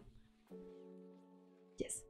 Alertée, la Direction régionale de l'industrie, de la recherche et de l'environnement, la DRIR, a mené une enquête dont les conclusions sévères ont définitivement fait exploser le compromis local. Refusant d'investir pour mettre l'usine aux normes, comme l'exigeait la DRIR, les dirigeants d'Efisol, je ne sais pas, ont préféré contourner le problème. Ils ont annoncé, fin 2005, la fermeture de l'usine. C'est le nom... Céveso, c'est le nom d'un terrible accident. D'accord. C'est en référence à un accident en Italie.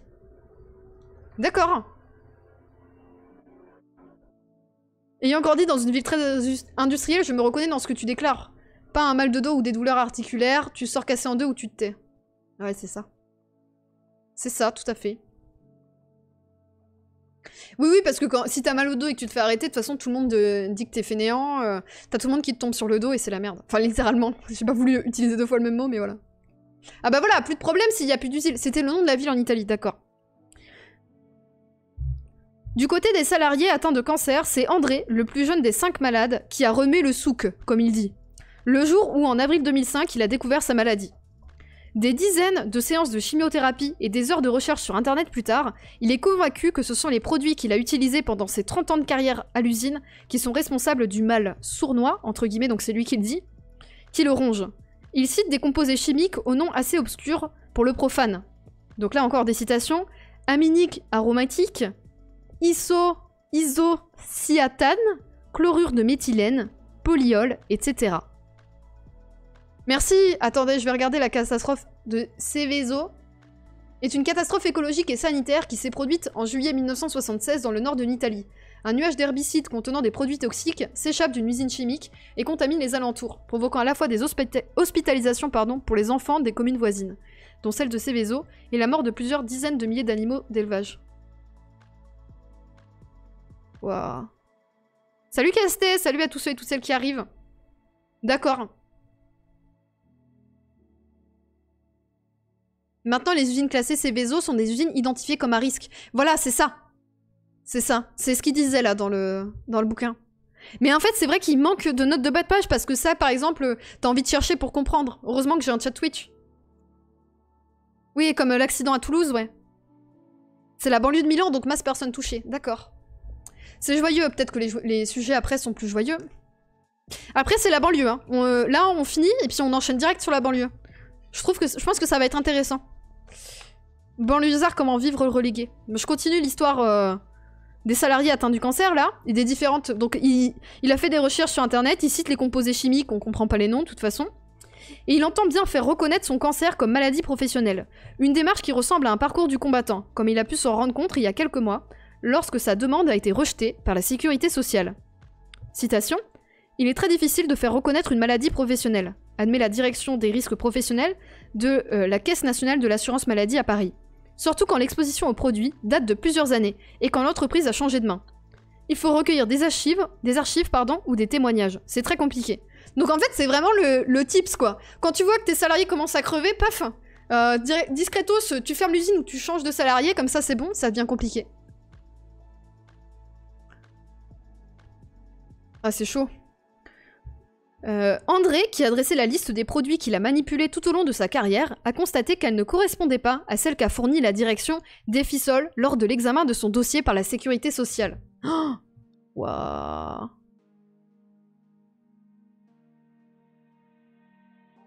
Citation. « Aucun des produits que nous utilisons ne correspondent au tableau des maladies professionnelles », explique tranquillement le responsable des ressources humaines au siège parisien d'Efisol. « Ils veulent nous faire porter le chapeau parce qu'on est en période de licenciement. » Ah bah merci, super. Très bien. Ouais, je connais pas du tout l'histoire en Inde. Je vais rester focus sur ce que je fais là. Parce que du coup, c'est pas en lien... Enfin si, c'est en lien. Mais ok, je pense que ça va me déprimer. Les cancers, insiste-t-elle, s'expliquent par, citation, le tabagisme et même l'alcoolisme des salariés, et non par l'exposition aux produits utilisés dans la fabrication du polyuréthane. Bien sûr. Bien sûr. Bien sûr. Admettons que les produits actuellement utilisés par Efisol ne soient pas en cause. Comment savoir, en revanche, quels produits ont été utilisés avant le rachat de l'usine par Efisol, au début des années 70 par exemple, à l'époque où Jacques, André, Simone, René et Louis ont débuté leur carrière? Les témoignages recueillis auprès des salariés lors de l'enquête de la Sécu n'ont pas été concluants. Citation. « Ils ont peur pour leur prime de licenciement », conteste simplement André. Alors ils se taisent. Les 18 salariés rescapés des plans de licenciement successifs continuent, en d'autres termes, à respecter le compromis tacite qui régnait jusque-là, le travail ou la santé. De fait, la fermeture annoncée de l'usine a brisé la solidarité ouvrière, provoquant une fissure entre, d'une part, les salariés toujours en poste, qui luttent en priorité pour le reclassement de leur prime de licenciement, et d'autre part, les ex-salariés malades, qui veulent avant tout faire reconnaître le caractère professionnel de leur cancer. Les licenciés contre les intoxiqués, en quelque sorte, triste bras de fer. Yes. Les démarches individuelles étant vouées à l'échec, Jacques, André, Simone, René et Louis se sont constitués en association pour faire jouer le poids du nombre. Ils entendent ainsi avoir une réponse satisfaisante à une question qui pourrait bien faire pencher la balance en leur faveur. Pourquoi y a-t-il autant de cancers chez les anciens salariés de leur usine? Nouvelle citation. « Personne malheureusement ne peut jamais déterminer avec certitude la cause unique d'un cancer », confie un médecin du service d'urologie de l'hôpital de Carcassonne, qui a traité les cancers des 3 anciens salariés d'Efisol. Mais en ce qui concerne cette usine, il est clair qu'il y a une fréquence hors norme de cancer de la vessie. Il y a quelque chose en plus du tabac. En attendant de connaître ce mystérieux quelque chose, la rumeur se propage du côté d'Esperaza. On n'a pas la suite. Putain, on saura jamais. Yes. Je mets juste pour vous lire, parce qu'on a fini là. Enfin, on a fini le chapitre entre guillemets, parce qu'après il y a un entretien avec un professeur de santé publique et un épidémiologie, j'arrive toujours pas à le dire, qui explique des trucs sur les maladies professionnelles. Donc évidemment, on va le lire, mais je voulais juste vous lire avant. Donc je vous remets le titre du bouquin. Un grand classique des arguments patronaux, ouais, tout à fait. Ils arrivent à dormir tranquillement. Je pense qu'en fait, il y a un des mécanismes qui fait que tu arrives à dormir tranquillement, c'est que tu ne connais pas directement les personnes aussi que tu laisses dans la merde. C'est-à-dire que l'empathie ne rentre pas en jeu parce que pour toi, c'est des dossiers. C'est pas des vraies personnes. Donc il est très important de maintenir une division du travail pour que ça soit possible. Hein.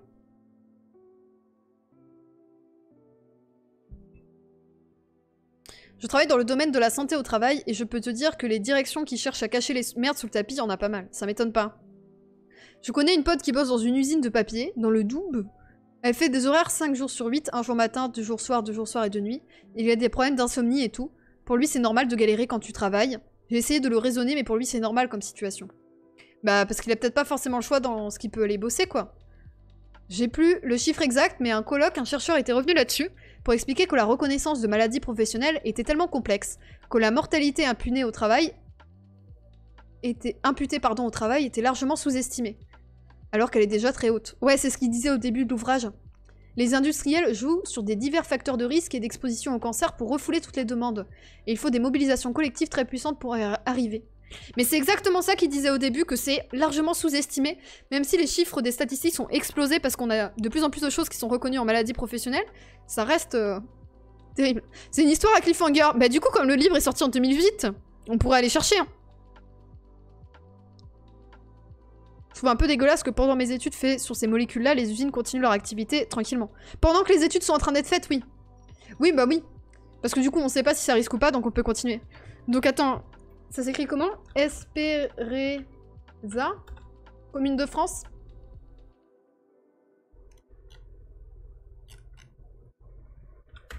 Usine. Comment s'appelle le nom d'usine? C'est Sophie machin là. Putain, Effisol. C'est terrible hein. Effisol.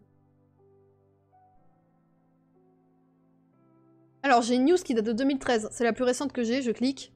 Ok. L'ancienne usine d'Effisol rasée avant l'été. Donc là, ils sont en train de dire que ça va être rasé. Ah!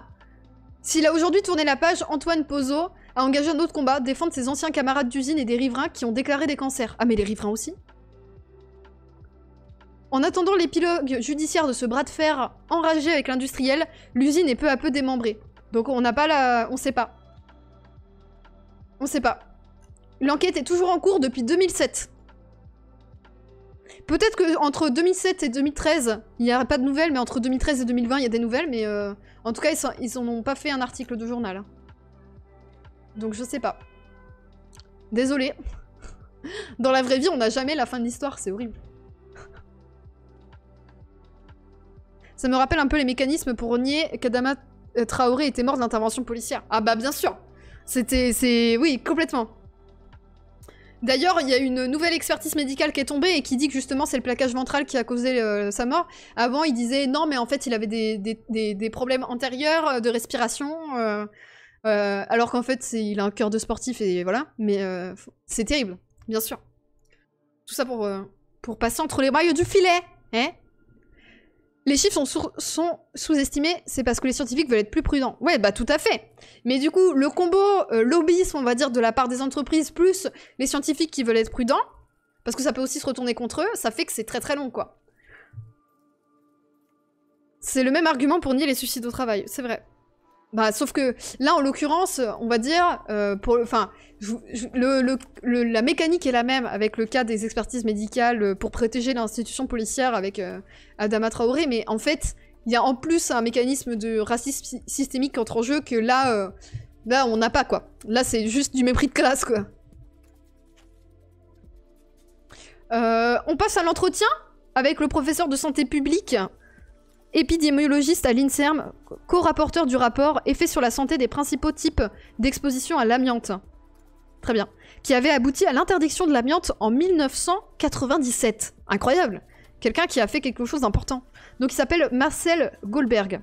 Maladie professionnelle, injustice de classe. Yes. Quelles sont les maladies professionnelles les plus courantes ? Ce que l'on peut dire, d'une manière très générale sur le plan scientifique, c'est qu'énormément de problèmes de santé peuvent avoir leur origine dans le milieu de travail. Beaucoup de cancers, de maladies cardiovasculaires, dermatologiques, respiratoires, musculo-squelettiques, mais aussi psychologiques. Si on prend un livre de médecine et qu'on le regarde toutes les maladies, je pense qu'une grande partie d'entre elles peuvent avoir leur origine dans le travail. Reste qu'il est difficile de déterminer la cause d'une maladie. La plupart des maladies sont multifactorielles. Elles n'ont pas une cause unique. C'est toujours le problème quand on veut déterminer une maladie professionnelle. Sur le plan médical, rien ne distingue un cancer du poumon lié à l'amiante d'un cancer du poumon lié au tabac. Ah ouais.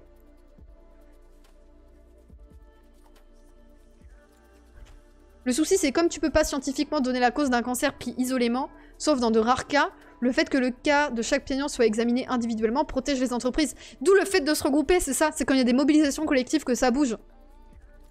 Il faut les statistiques pour prouver, ouais, c'est ça.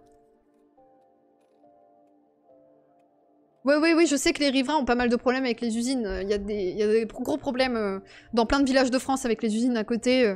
Tu respires tout ça. C'est dans les sols, c'est partout, quoi. C'est vrai. Alors, je continue. Quelles répercussions cette difficulté à déterminer scientifiquement la composante professionnelle des maladies a-t-elle sur leur reconnaissance et sur la prise en charge des victimes? En matière de reconnaissance, il faut distinguer deux aspects. L'aspect médico-administratif, l'indemnisation au titre des maladies professionnelles, et la question de la visibilité au sens large. Dans les deux cas, la réalité est largement au-delà de ce que l'on reconnaît. Concernant la reconnaissance au titre des maladies professionnelles, elle est notoirement insuffisante. C'est pour le mésothéliome et la plèvre, ou pour les cancers du nez par exemple, qui sont des cancers extrêmement rares sans exposition, que la reconnaissance est la moins mauvaise. Environ la moitié de ces cancers sont reconnus au titre de maladies professionnelles. C'est peu, mais davantage que pour d'autres cancers. Car dès lors que l'on sort de ces deux cancers, le taux de sous-indemnisation est très fort, souvent de l'ordre de 90%. Cancer du nez. C'est plus dur de lire ce monsieur, hein, mais on va s'en sortir. Concernant le second volet, la reconnaissance sociale d'une façon générale, la situation est là aussi assez catastrophique. Il y a une sous-évaluation globale de la part du grand public qui est très mal informé sur les risques professionnels, mais aussi chez les professionnels de la santé, qui devraient pourtant être plus sensibilisés. Bien qu'il y ait d'importants progrès ces 10 dernières années, ces problèmes restent largement méconnus.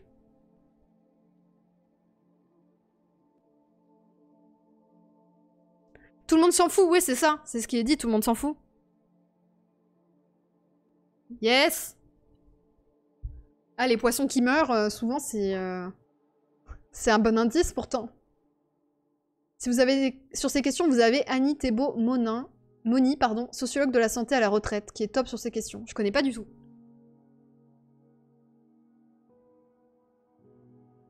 Ah mais tu connais Fos-sur-Mer, Flo? Ils en ont parlé au début là de Fos-sur-Mer. On a 2 fois plus de cancer et de diabète que dans le reste de la France, mais on nous dit que c'est parce que les ouvriers boivent et fument. Waouh. Ah ouais, il y a eu des condamnations quand même. Mais en fait, c'est ça quand ça touche beaucoup de gens. Très bien. Sur le premier point, le problème ne vient-il pas pour vous, qui êtes épidémiologiste, des tableaux établis par la Commission des maladies professionnelles qui laissent de côté de nombreuses pathologies, pardon. Il y a deux choses, les tableaux tels qu'ils existent et l'utilisation de ces tableaux. Pour ce qui concerne les maladies officiellement répertoriées, il y a un gros problème de sous-déclaration, qui est en partie lié au manque de sensibilisation générale dont on a parlé. Pour les tableaux en eux-mêmes, il y a le problème de leur non-adaptation à l'évolution des connaissances scientifiques. Beaucoup de tableaux sont dépassés ou n'existent tout simplement pas. Une étude réalisée par le département Santé-Travail de l'Institut de veille sanitaire, qui a confronté la liste des cancérogènes avérés, présents dans les milieux professionnels et les tableaux des maladies professionnelles indemnisées en France, a montré qu'il y a une adéquation très importante, donc une indemnisation très insuffisante. Donc il n'y a littéralement pas assez de recherche scientifique et les tableaux sont pas adéquats, quoi. C'est-à-dire que même les professionnels de la santé ne savent pas, quoi. Oui, c'est vrai que le montant des amendes, ça peut ne pas être dissuasif pour les entreprises, ouais. C'est chez moi, j'ai vécu 17 ans, incroyable. C'est ça. Les juges ont aucune formation, du coup ils s'en remettent aux experts. Ouais. Ça c'est normal, hein. Ils sont pas experts dans le... Ils sont experts dans la justice, pas dans les problèmes médicaux ou les trucs comme ça, quoi. Comment s'explique cette non-adéquation des tableaux? En tant qu'épidémiologiste, je ne peux donner qu'un témoignage. Mais ce n'est pas un secret de dire qu'il y a des enjeux socio-économiques très importants et bien apparents. Quoi? Tu veux dire qu'on a intérêt à pas faire de la recherche là-dessus? Je ne comprends pas. Mais c'est scandaleux. Très bien. Il y a une volonté absolue, organisée, systématique, délibérée et cynique des représentants et des employeurs d'éviter toute évolution favorable des tableaux. J'y ai été confrontée personnellement quand j'ai été sollicitée en tant qu'expert par la commission des maladies professionnelles. C'est un lieu de guerre ouverte entre les employeurs et les représentants syndicaux. C'est extravagant. J'ai eu beau montrer des données indiscutables, scientifiquement incontestables, les représentants des employeurs m'ont accusé de mentir. De ma vie entière, je n'avais jamais vu une chose pareille. Le mec a travaillé sur l'amiante, hein, je vous rappelle, l'amiante quand même. C'est un peu compliqué de dire l'amiante, non ça va, ça fait rien, t'inquiète. L'influence des organisations patronales est assez généralisée dans le domaine des risques professionnels. L'organisation du système de gestion des risques professionnels en France est totalement contraire à tout ce qui fonde l'esprit de l'état de droit. Toutes les instances de gestion des maladies professionnelles sont aux mains des employeurs de façon officielle. C'est organisé comme ça. La branche accident du travail et maladies professionnelles de la sécurité sociale est toujours dirigée par un représentant des employeurs. Les médecins du travail sont dépendants des employeurs, en dépit de leur situation de neutralité et de leur protection théorique, etc. Les risques professionnels sont le seul domaine où les structures sont explicitement organisées de cette manière-là. Il n'y a aucune séparation entre l'évaluation des risques et la gestion des risques. Pour imager la chose, disons que c'est à peu près comme si l'État avait confié aux fabricants de tabac la lutte contre le tabagisme.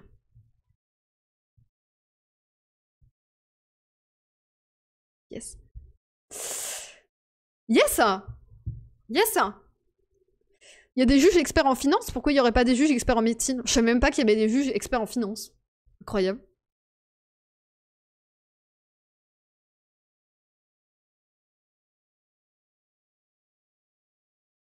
Il y a une difficulté médicale supplémentaire, on a tendance à lire le cancer alors qu'il s'agit d'une foultitude de pathologies, symptômes et cas de figure. Ouais, c'est ça, ça a été mentionné. Du coup, c'était plus facile pour certains trucs. Il y a des juges qui sont experts en tout, incroyable. Pourquoi on n'a plus de musique? Ah! La musique était plus libre de droit, donc elle avait été mutée. Bah écoutez, ça a été fait automatiquement, moi ça me va. Donc, si l'entreprise patronale est aussi forte, c'est peut-être parce que les autres acteurs, État et syndicats, notamment, ne jouent pas leur rôle.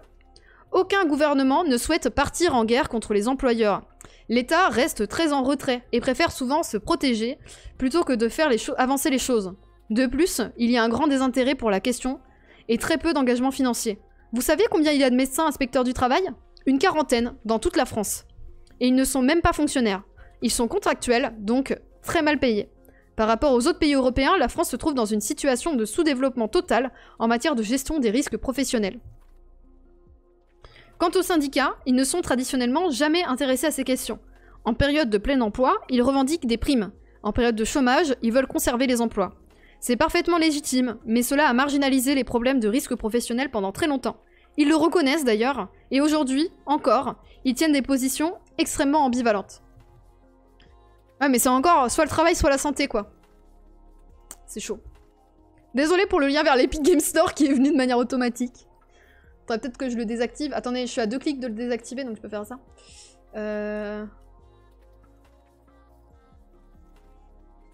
Éditer.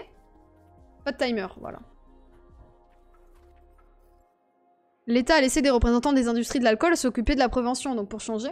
Oui, puis c'est aussi le cas avec le fonctionnement de l'Union Européenne, où t'as des fois carrément des lobbyistes qui t'écrivent les projets de loi et puis ils sont présentés tels quels devant les gens qui vont les voter, quoi.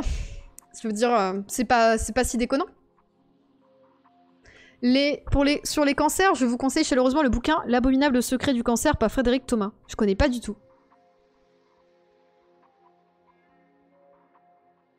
La médecine du travail, ça a pas l'air d'attirer grand monde, ouais, c'est ça. C'est ça.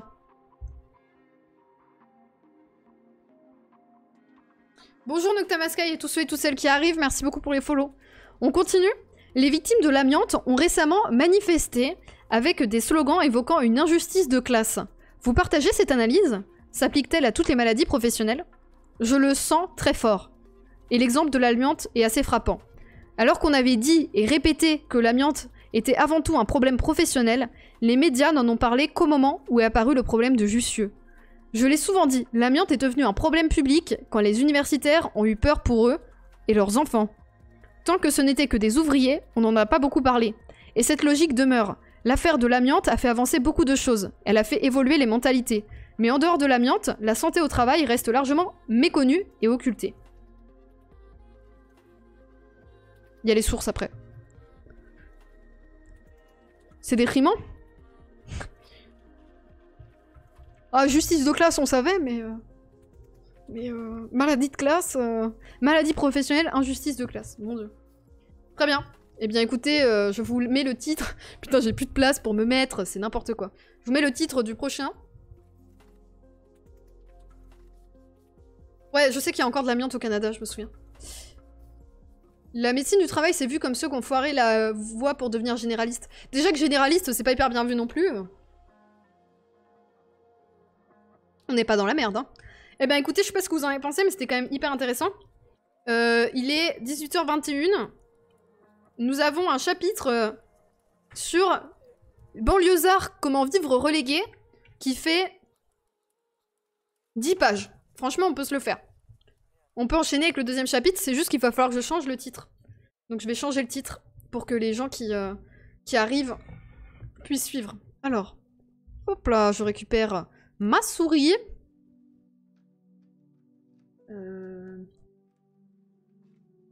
C'est quoi? Ah oui, j'avais appelé ça livre, propriété. Lecture 2. Banlieusard. Bon, j'y connais rien en banlieue, donc je pense que je vais apprendre des trucs. Mais j'y connaissais rien en accident du travail non plus, donc j'ai appris des trucs.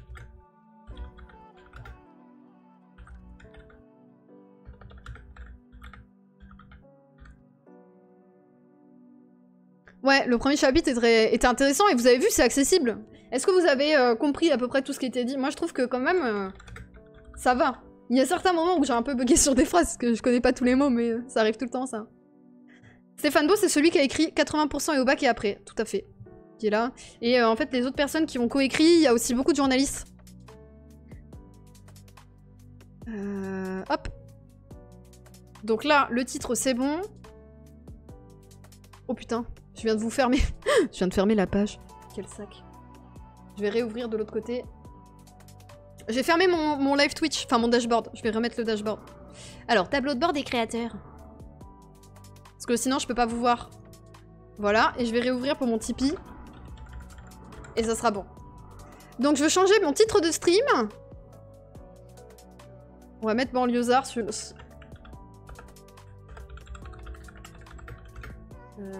Comment vivre relégué.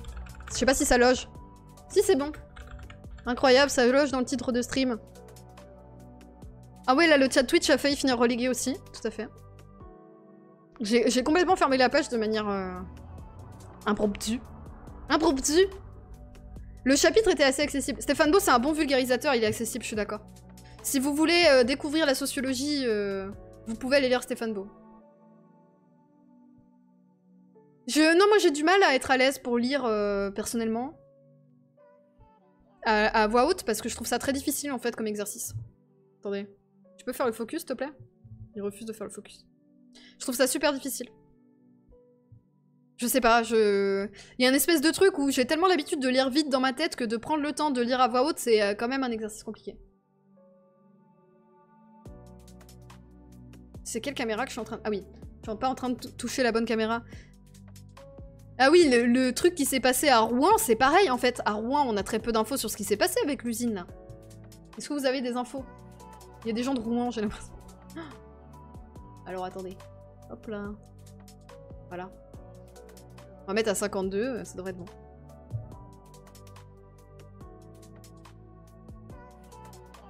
Mais c'est super dur de prendre... Enfin, mentalement, je dois faire attention parce que dès que je commence à lire un truc qui m'intéresse de ouf, j'ai envie d'aller super vite. Ça a brûlé, très bien. Grosse info. J'ai pas souvenir qu'il y ait eu grand chose. Enfin, en fait, on sait pas ce qui va se passer après. On a eu les infos le jour J, mais c'est tout quoi. Je ne te vois pas assez boire, c'est vrai ça. C'est parti, banlieusard, comment vivre relégué. Je pense que ça va être trop bien. Et que je vais apprendre plein de trucs. Donc là, c'est écrit par... J'ai mis le nom dans le titre juste au-dessus de moi, si vous voulez lire. Par Jade Lingard, qui est...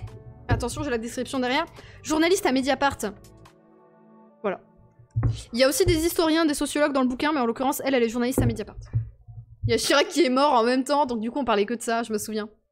Je me souviens. J'ai été choquée quand j'ai vu les infos. J'étais en mode... Oh, quoi? Ils vont encore nous dire que le nuage de fumée s'arrête à la frontière ou des trucs comme ça, tu vois, j'étais en panique. J'ai pas pris beaucoup de notes parce que je vous avoue que... Je sais pas si c'est le biais du stream, ou comme je vous lis en même temps, je prends pas de notes, je sais pas. Mais j'ai pas pris beaucoup de notes parce qu'il y a pas forcément des choses que je peux réutiliser. Mais il y a des trucs super importants, donc je vais essayer de penser à mes notes. J'avais complètement oublié mes notes, en fait. Ouais, c'est ça, on va avoir les expertises 10 milliards de fois trop tard, quoi. Super. Donc, banlieusard, comment vivre relégué. Donc là, on a un extrait d'un arrêté qui a été pris par le maire de Montfermeil, Xavier Lemoine, le 7 avril 2006. Il y a écrit « Interdiction à tous les mineurs âgés de 15 à 18 ans de se déplacer de jour comme de nuit à plus de 3 dans le centre-ville, sous peine d'une amende de 38 €. Pardon? Les groupes de plus de 3, de 15 à 18 ans, n'ont pas le droit de circuler dans le centre-ville, quoi, concrètement. What the fuck. Donc ça, c'est un arrêté qui a été pris par le maire de Montfermeil, Xavier Lemoine, le 7 avril 2006. Je sais pas si c'est encore en vigueur ou pas, on peut chercher. Le droit de réunion, hop. Bah les groupes scolaires en PLS, bah je pense que c'est mineurs non accompagnés. Je pense. Ils ont juste 3 oreilles maintenant. Je fais pas de mémoire ni d'article ni de vidéo avec ça, c'est vraiment pour découvrir le bouquin avec vous. Yes. Alors, on continue. Si certains responsables politiques prétendent guérir le malaise de la jeunesse des banlieues en rétablissant une version pacifique du service militaire obligatoire, le SNU avant l'heure, incroyable, ce n'est pas seulement par désir de leur inculquer des valeurs d'ordre et de hiérarchie, c'est aussi pour leur fournir de quoi occuper leur journée. Il suffit de se promener en semaine dans les rues des quartiers populaires de la périphérie des grandes villes pour y remarquer des jeunes, réunis en petits groupes, en bas de leur immeuble ou autour de leur scooter. On dit d'eux qu'ils tiennent le mur, une expression qui condense l'immobilité, le désœuvrement et le sentiment d'inutilité qui les caractérise pour certains. On dit bien sentiment d'inutilité, hein. Donc comment eux se sentent.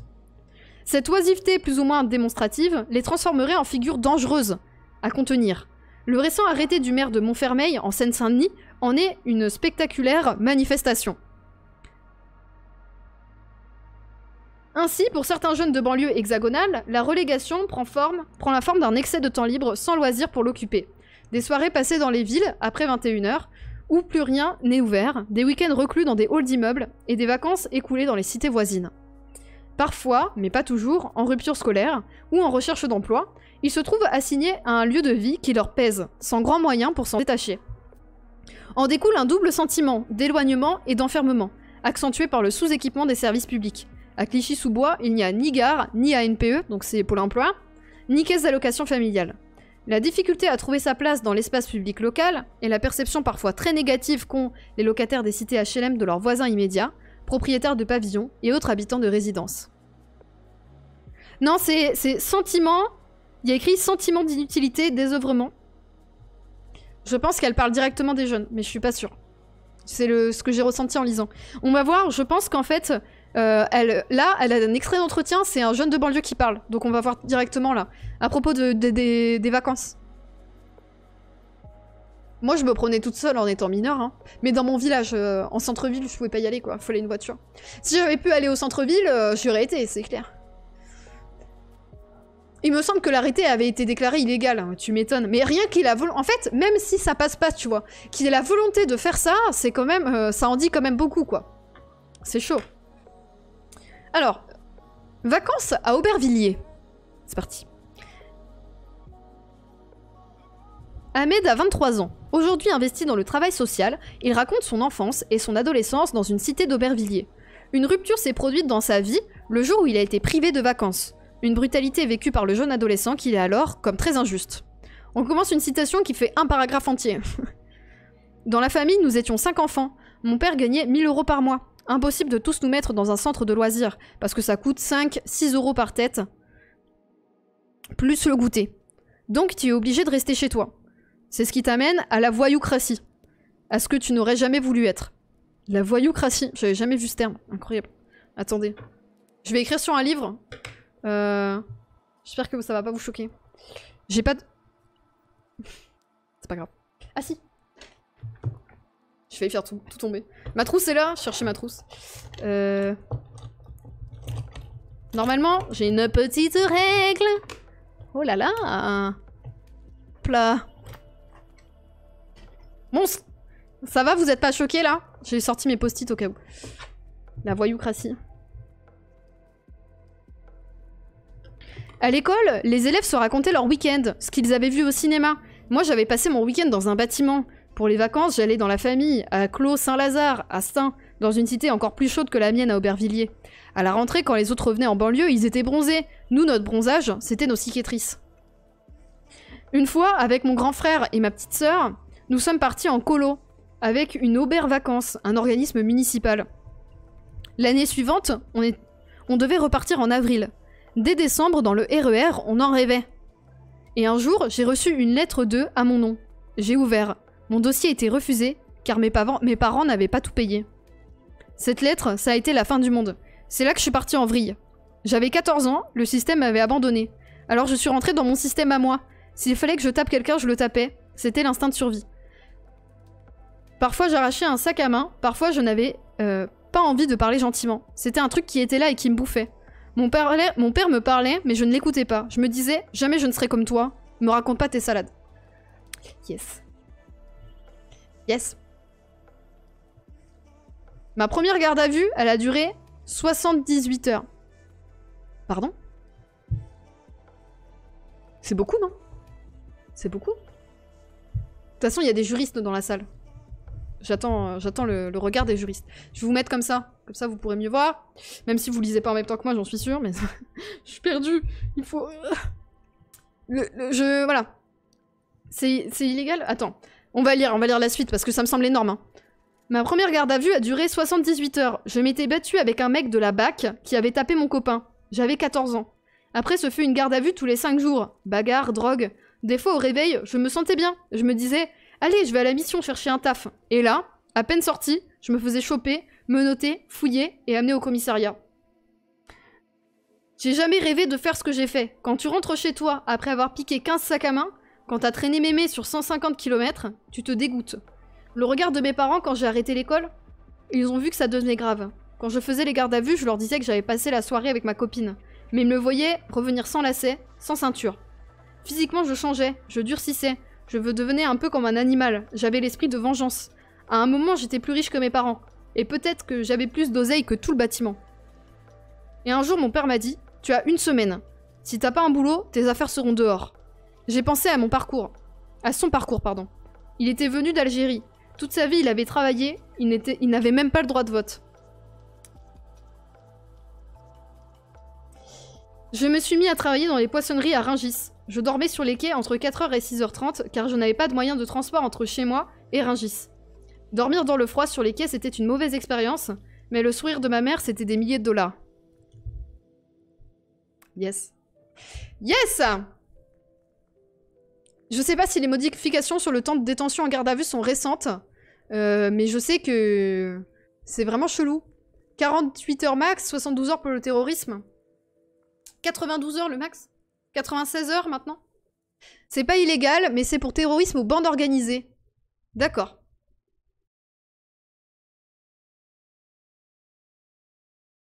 « 96 heures maintenant pour terrorisme. » Salut à tous ceux et toutes celles qui arrivent. Ok, bon bah c'est joyeux. Yes. Sortir le soir à Sarcelles. Il joue par paquet de 15 minutes. Dès qu'une équipe marque 2 buts, rotation des joueurs. Chaîne en or sur t-shirt, quelques jeans, un maillot de Jean-Pierre Papin resplendissant, sono à fond, texto et clope à la pause, c'est sport nocturne au gymnase de Jean Jaurès du quartier Valérie Watteau à Sarcelles. Désolée si j'ai mal dit des noms, mais bon. Depuis 6 ans, un rendez-vous bi-hebdomadaire à partir de 22h30 quand la salle se libère. Citation.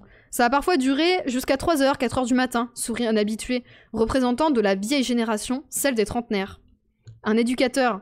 Ce sont des consommateurs de la nuit. Sortir le soir à Sarcelles, c'est partir en quête de lieux disparus et de moments impossibles. Plus de salles de cinéma, plus de MJC, plus de salles de concert pérennes, pas une salle de jeu, plus de boîtes, pas de café ouvert après 22h. Yelik, 21 ans, en BTS. Il n'y a rien à faire ici, surtout pour les majeurs. Même le Quick a fermé. Les journées sont réciproques, toujours les mêmes. Pour sortir, on va à Paris manger une crêpe, à côté de la Loco. Putain, je connais trop pas Paris, je comprends rien. C'est depuis l'état d'urgence, ouais, c'est ça. C'est les délires du état d'urgence qui font que les gardes à vue peuvent être plus grandes. Ah bah oui, si tu passes en comparution immédiate, c'est plus long, c'est sûr. C'est plus long. Alors si vous arrivez en retard, c'est pas grave, vous pourrez quand même comprendre ce qui se passe. Parce que les chapitres sont indépendants les uns des autres. Le loco, c'est une énorme boîte parisienne à plusieurs étages à côté du Moulin Rouge. Ah si, bah je vois ce que c'est. Je suis passée devant. J'avais remarqué qu'il y avait beaucoup de monde. Mais je vois, très bien. Donc en fait, là, on est en train de parler des jeunes de banlieue qui ne peuvent pas sortir le soir à Sarcelles parce que, concrètement, il n'y a rien. Il n'y a même pas de quick. Les journées sont réciproques. Bah, les journées se ressemblent, c'est ça qu'il voulait dire. Alors par contre, les fautes de français dans les entretiens, il y en a moult. Et si je vous enregistre vous en train de parler, vous allez voir, c'est un calvaire. Quand vous enregistrez des gens en entretien, ils se disent « Mais pourquoi j'ai dit ça? J'ai fait des fautes de français et tout. » Moi aussi, j'en fais énormément. C'est quand t'as un terme dans ta tête et que tu le dis, et des fois, c'est pas le bon, ça arrive tout le temps. Mais en l'occurrence, là, comme c'est des extraits d'entretien, ça dit vraiment les hésitations et les mots tels qu'ils sont dits par les gens. Donc voilà, les journées sont réciproques. Bon, elles se ressemblent, quoi. Alors, la capitale, donc Paris, ses filles et ses boîtes est toute proche. 15 minutes en voiture. Pas plus en transport, en RER. Mais une fois raté le dernier train, c'est la galère du noctilien bondé, avec ses papiers gras de sandwich grec, ses mères de famille paumées avec leurs poussettes, et une longue traversée de la banlieue nord. Ça fait penser à Kaamelott, oui c'est vrai. Mais ça arrive tout le temps en entretien, qu'importe le milieu social d'origine de la personne d'ailleurs. Souvent tu écorches des mots et tu en dis un autre, des espèces de lapsus comme ça. Cassis, 30 ans, éducateur improvisé en code de sortie parisienne. Citation. L'autre jour, un jeune et son pote entrent dans mon bureau. Est-ce qu'on pourra entrer au Queen, une boîte de nuit gay parisienne? Il tient un truc dans la main. Il faut que je me déteigne les cheveux, il paraît que c'est des gens bizarres qui entrent. Il avait déjà acheté sa teinture capillaire. Un ancêtre, 44 ans. Quand j'étais jeune conducteur, on montait sur Paris, on traînait, on se faisait jeter de partout et on finissait toujours dans la même boîte. Le Kiss Club, à Strasbourg-Saint-Denis, la seule où on pouvait rentrer, il n'y avait que des Arabes. Non, on se moque pas du vocabulaire des gens, on est d'accord. Après, il a mis un point d'interrogation, il a pas mis LOL. Donc du coup, je lui ai pas sauté à la gorge. Ça parle de quoi? Ça parle des jeunes de banlieue qui habitent à Sarcelles et qui ne peuvent pas sortir la nuit parce qu'il y a rien. Et ils se font refouler apparemment aussi. Yelik.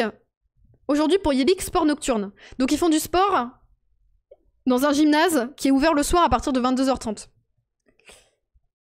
C'est une occupation, pas une sortie. La différence, c'est qu'une sortie, ça fait des souvenirs. Ici, c'est habituel. Entre deux parties, un jeune aborde un éducateur. Il sort de prison. Tu cherches un boulot? Non, des papiers. Un autre vient d'être condamné à 100 heures de travaux et intérêts généraux. Il aimerait les accomplir à la maison de quartier. Un autre cherche une formation pour l'été. Un autre encore suivait une formation chez un sous-traitant de l'aéroport de Paris. L'entreprise vient de faire faillite. Il cherche un nouvel employeur. Sortir le soir à Sarcelles, c'est parfois jouer au foot, mais c'est souvent rester dans la galère. Journée réciproque, c'est assez beau comme image, c'est vrai. C'est vrai. Ah, à Vaux-en-Velin. Vaux-en-Velin, c'est à côté de Lyon, c'est la banlieue lyonnaise. À Vaux-en-Velin, la difficile aventure électorale d'une liste citoyenne lancée par des habitants d'une ZUP. Après les émeutes de l'automne 2005, les associations se sont beaucoup mobilisées pour inciter les jeunes, notamment en banlieue, à s'inscrire sur les listes électorales. Mais les citoyens de ces quartiers peuvent-ils tenter de prendre en main eux-mêmes leur expression politique? La ZUP, zone à urbaniser en priorité, est loin d'être un désert politique. Elle apparaît plutôt comme un chemin sinueux, un espace étroit entre corps représentatifs, souvent vilipendés, et habitants déshabitués à la responsabilité politique. Il y a des craquements. Micro. Attendez.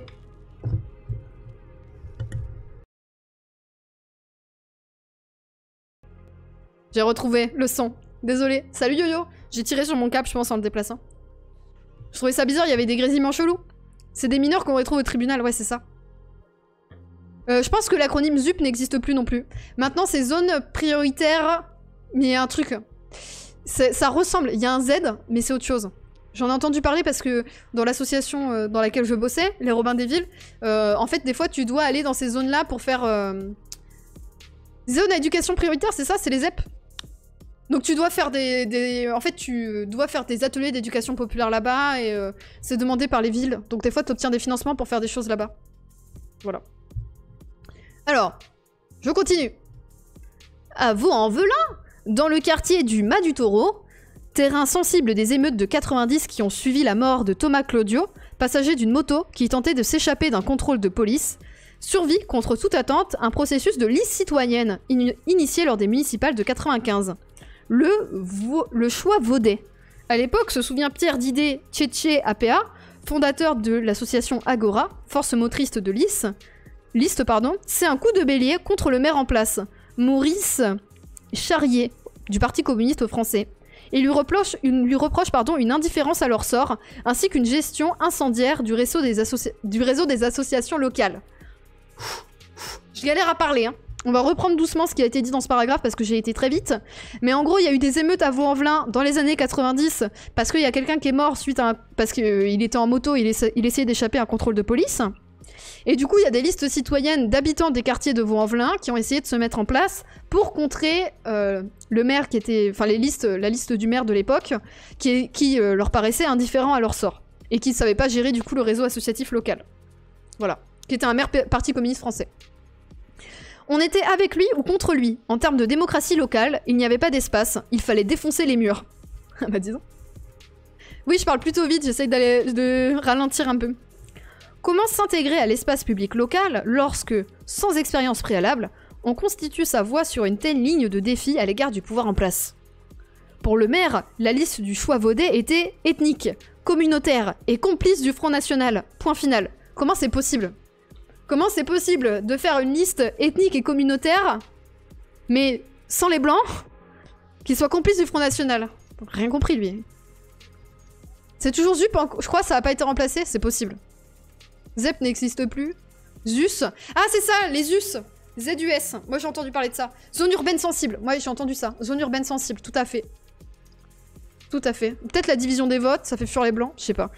Alors, pour le maire, la liste du choix vaudé, donc c'est la liste des habitants, était ethnique, communautaire et complice du Front National. Point final. Les élus se sont retrouvés dans la position très désagréable d'être remis en cause par ceux-là même qu'ils prétendaient représenter. Décrit Yves Ménat, alors membre du cabinet du maire, chargé de la jeunesse et du logement. Ça s'est passé de manière plus que négative, avec des réactions racistes au sens littéral du terme, de la part de la mairie. Hein. Voilà. Il démissionne, et il rejoint la liste des habitants. Résultat, 7,2 de voix au premier tour. 18% sur le mât du taureau. Pas assez pour accéder au second tour. Pierre Didier dit... Ça a été un tremblement de terre local. En 2 mois, sans thune, avec une culture collective de la chose publique pas du tout aguerrie, on est arrivé en 2e position, derrière le maire, et on a fait autant que le Front National. C'est l'enfer, les acronymes, ouais. Oui, c'est ça. En milieu scolaire, les ZEP n'existent plus, on parle de REP ou de REP+, réseau d'éducation prioritaire. Oui, c'est ça. Et les ZUS, c'est ça. Zone urbaine sensible. Moi, c'est de ça dont j'ai entendu parler. Mais c'est l'enfer, les acronymes, hein. Ça change pas du tout la situation des gens, c'est juste pour faire genre on fait des trucs. Hein. C'est la justification employée par une liste PCF Europe Écologie Les Verts pour pas fusionner avec une liste FI. Un candidat serait trop clivant. Oh d'accord. Donc en tout cas, ce mec-là s'est dit, c'est abusé, ils sont racistes, qui était chargé de la jeunesse et du logement, il quitte la mairie pour rejoindre la liste des habitants. Alors malgré le fait qu'ils gagnent pas, ils ont quand même réussi en 2 mois sans argent à faire 7,2% des voix. C'est quand même pas mal en vrai. Le processus se pérennise. 8% des voix au municipal de 2001, 10% au cantonal de 2004. Mais les projets soutenus par Agora, festival de quartier, perdent leur subvention municipale. Oh, ouah. Je viens de comprendre. Parce que vous avez fait une liste contre la mairie, du coup, tous vos financements de projets de quartier et tout ça, ça dégage. Yes. Disparition qui entraîne le retrait des autres financeurs, dont le département et l'État. Donc ils sont abandonnés par tout le monde, quoi. Le centre social du Mât du Taureau, lieu de convergence pendant les émeutes, est rasé un matin à l'aube. Pardon ? Est rasé un matin à l'aube alors qu'Agora est en train de négocier un projet de maison des habitants. C'est une façon symbolique de raser un lieu de résistance, se souvient Pierre Didier.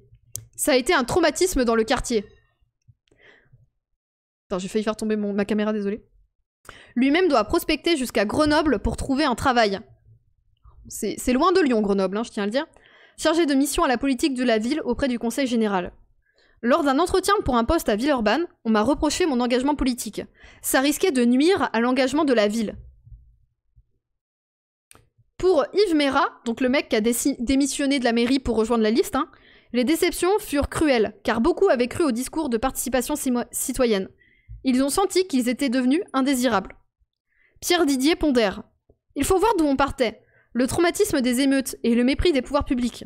La liste a ouvert des espaces nouveaux. Petit à petit, on s'est aperçu qu'il y avait d'autres forces qui ne vivaient pas la même réalité que nous, hors ZUP, et qui partageaient nos revendications. Des instituteurs, des chercheurs, des chômeurs, des ouvriers. Mais c'est vrai que ça n'a pas été facile. Nous n'avons pas profité d'un vote communautaire. Ce n'est pas parce que tu connais bien ton voisin depuis que 30 ans qu'il va voter pour toi. Parce qu'il te connaît très bien et qu'il a plutôt tendance à adhérer au projet de quelqu'un qu'il ne connaît pas. Le problème, c'est qu'aujourd'hui, les élections ne permettent pas de démarche désintéressée. Ça, c'est pas vrai, par contre. Quand tu connais quelqu'un, c'est plus facile de voter pour quelqu'un que tu connais. C'est un peu plus tangible. Mais après, il exprime son ressenti, mais... Les voisins, c'est tous des cons. C'est pas mécanique, mais c'est vrai que si t'es capable d'identifier la personne... Bon, après, si c'est ton voisin et que d'un coup, ton voisin se présente sur la liste, tu vas pas forcément voter pour lui. Ça, c'est clair. Au contraire, tu sais que c'est tu sais comment il vit à peu près, donc du coup, t'as pas forcément... Il y a une espèce de truc où on place les représentants politiques un peu au-dessus, quoi. Ok. On continue. La dialectique de la cité HLM et du pavillon. Son pavillon, c'était son diplôme d'ingénieur et son emploi chez Accenture. C'était comme son diplôme d'ingénieur, pardon, et son emploi chez Accenture. Un peu l'idée que l'on se fait de la réussite. Ça, c'est entre guillemets, c'est la personne qui le dit. Hein. Un endroit enfin à soi, après des années de vie dans des bars HLM, dans un quartier à habitat social, planté non loin d'une usine automobile, au cœur d'un bois peu à peu rongé par le développement des infrastructures routières d'Île-de-France. Explique Anna, fille d'immigrés kurdes, donc de Turquie. Mais une cadre dans une cité HLM, entre guillemets, citation du coup de Anna, ça faisait quartier malfamé, pas très classe. J'avais l'impression que c'était gênant si les collègues savaient que j'y habitais. A l'inverse, la maison individuelle paraît un signe tangible d'accession, en dur, en vrai, à la promotion sociale. Nouvelle citation. L'idéal de tous, c'est un beau jour d'avoir les moyens d'habiter dans une maison. Ça se dit Accenture. Ah, la boîte, c'est pas très grave. L'idéal de tous, c'est un beau jour d'avoir les moyens d'habiter dans une maison. Opération réussie en 2001. Un pavillon un peu isolé, mais spacieux, agréable, doté d'un jardin, inscrit dans un voisinage sympathique. Non mais là, elle dit que c'est kurde, il précise que c'est kurde de Turquie. Elle vient... c'est pour ça. C'est précisé en fait, dans le texte, là, de Turquie. C'est alors que survient l'improbable et l'imparable tuile, l'ennui. Dans notre nouveau quartier, personne n'emmerdait personne. Mais il n'y avait pas de vie autour. Mon mari et moi, on s'est sentis tout seuls, comme des cons. Yes. Au début, Anna travaille. Je partais tôt le matin, je rentrais tard le soir, le week-end, j'étais fatiguée. Mais en 2000, éclate le scandale Enron. Accenture, c'est ça? Accenture s'effondre. Elle négocie son départ. Et elle se trouve à plein temps dans son pavillon. Ce dont je manquais le plus, c'était les visages. Parce qu'ici, à part s'occuper de son jardin, c'est pas riche en événements sociaux. Quand j'en parlais avec les voisins, ils me disaient « Oh mais là, on est peinard! Qu'est-ce que tu veux de plus ?» En 2004, le maire dont dépend le quartier de son enfance déclare vouloir démolir les bâtiments au nom de la rénovation urbaine. L'annonce est brusque. Les perspectives de relogement des locataires floues. Les habitants se sentent agressés et un collectif se forme. Citation. Je rends visite à une amie qui travaille chez Accenture et qui avait acheté un appartement à Garches. Je lui dis « T'as vu qu'ils veulent démolir les quartiers HLM? Mais que vont devenir ces gens ?» Et cette amie me répond « Mais je m'en fous, c'est pas mon problème. » Alors je me rends compte que beaucoup de gens doivent penser comme ça. Si on commence à faire le lien entre eux et les quartiers HLM, ça leur fait peur. L'année dernière, lors d'un barbecue de quartier, une mère de famille parle de sa fille qui doit entrer au collège. Elle hésite à l'inscrire dans le public parce que l'année précédente, ils ont fait une énorme connerie. Un échange d'élèves avec la cité HLM voisine. Ça la traumatisait que son enfant se retrouve avec ceux d'une cité. Waouh. À la surprise d'Anna, la distance séparant les habitants des cités et propriétaires des pavillons se révèle bien plus grande que prévu. Et même infranchissable. Waouh. En 2006, elle met en vente son pavillon. Dans son quartier d'origine, elle est désormais d'origine, pardon, est désormais inhabitable, car engagé dans un processus de transformation qui interdit les nouvelles attributions de logement. Nouvelle citation. Jusqu'à l'année dernière, j'avais envie d'y retourner. La manière dont le maire a traité les habitants les a ressoudés entre eux. Ça a créé de la solidarité. Mais malgré cette lutte, le quartier va être détruit. Il a déjà beaucoup perdu. Immeubles délabrés, jardins laissés à l'abandon. Tel quel, s'y installer avec les enfants, ça serait un peu suicidaire. Avec son époux, ils viennent de s'acheter un appartement en centre-ville.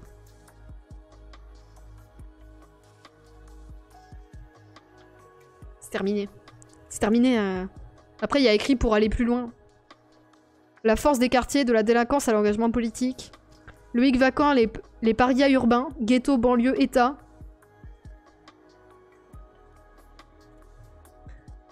Hammer, Zeimesh. Wesh wesh, qu'est-ce qui se passe? Ah, c'est un film? Trop bien.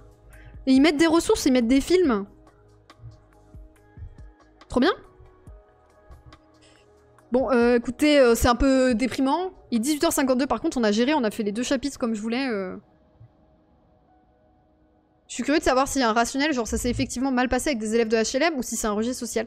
Moi, j'ai fait des échanges, mais ça a duré sur moins de temps. C'était, t'allais visiter une école à la Croix-Rousse, qui est quand même un beau quartier de Lyon, bien réputé, bien touristique et tout ça, et un échange à Vénissieux, qui est dans la banlieue lyonnaise, voilà. Et en fait,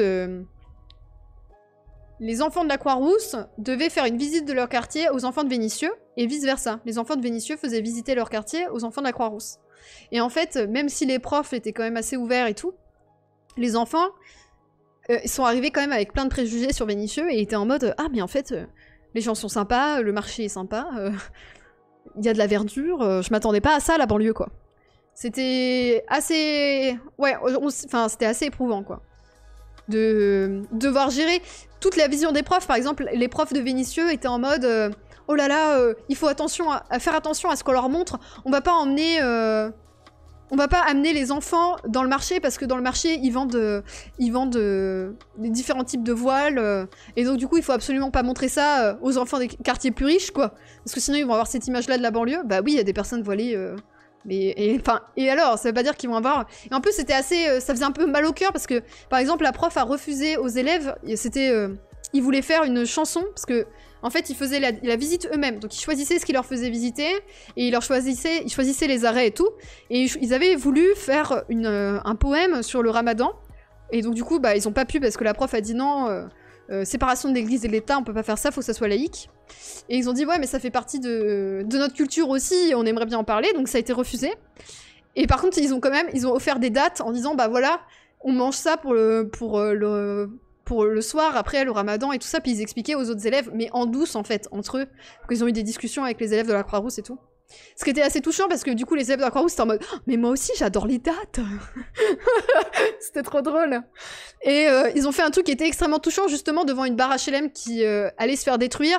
Il y a des portraits des habitants qui étaient affichés sur les immeubles de ce quartier.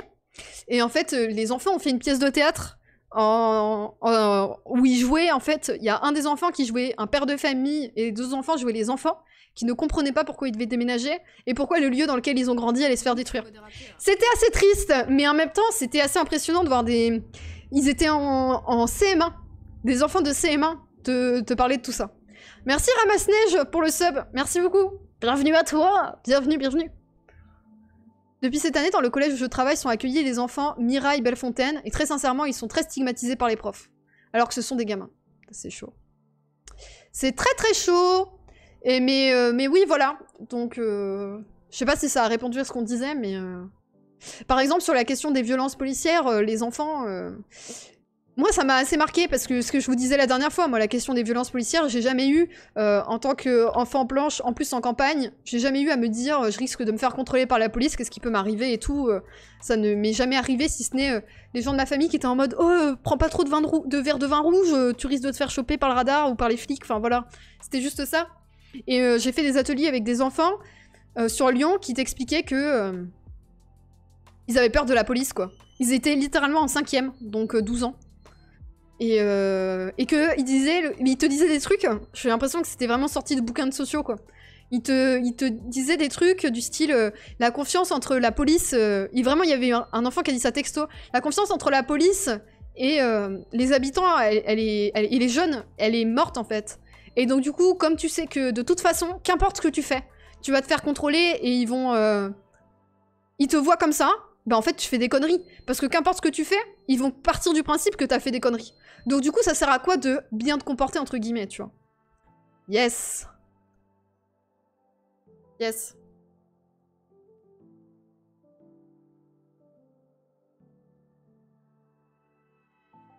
Mais après, c'était pas mal, le début était quand même chaud, hein, sur comment est-ce que tu peux tomber dans la voyoucratie.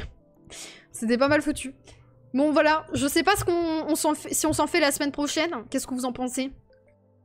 Il y a plein... Oh là là. Je vous ai pas lu la fin, du coup. Je vous ai pas lu la fin des derniers... des dernières lectures. Attendez.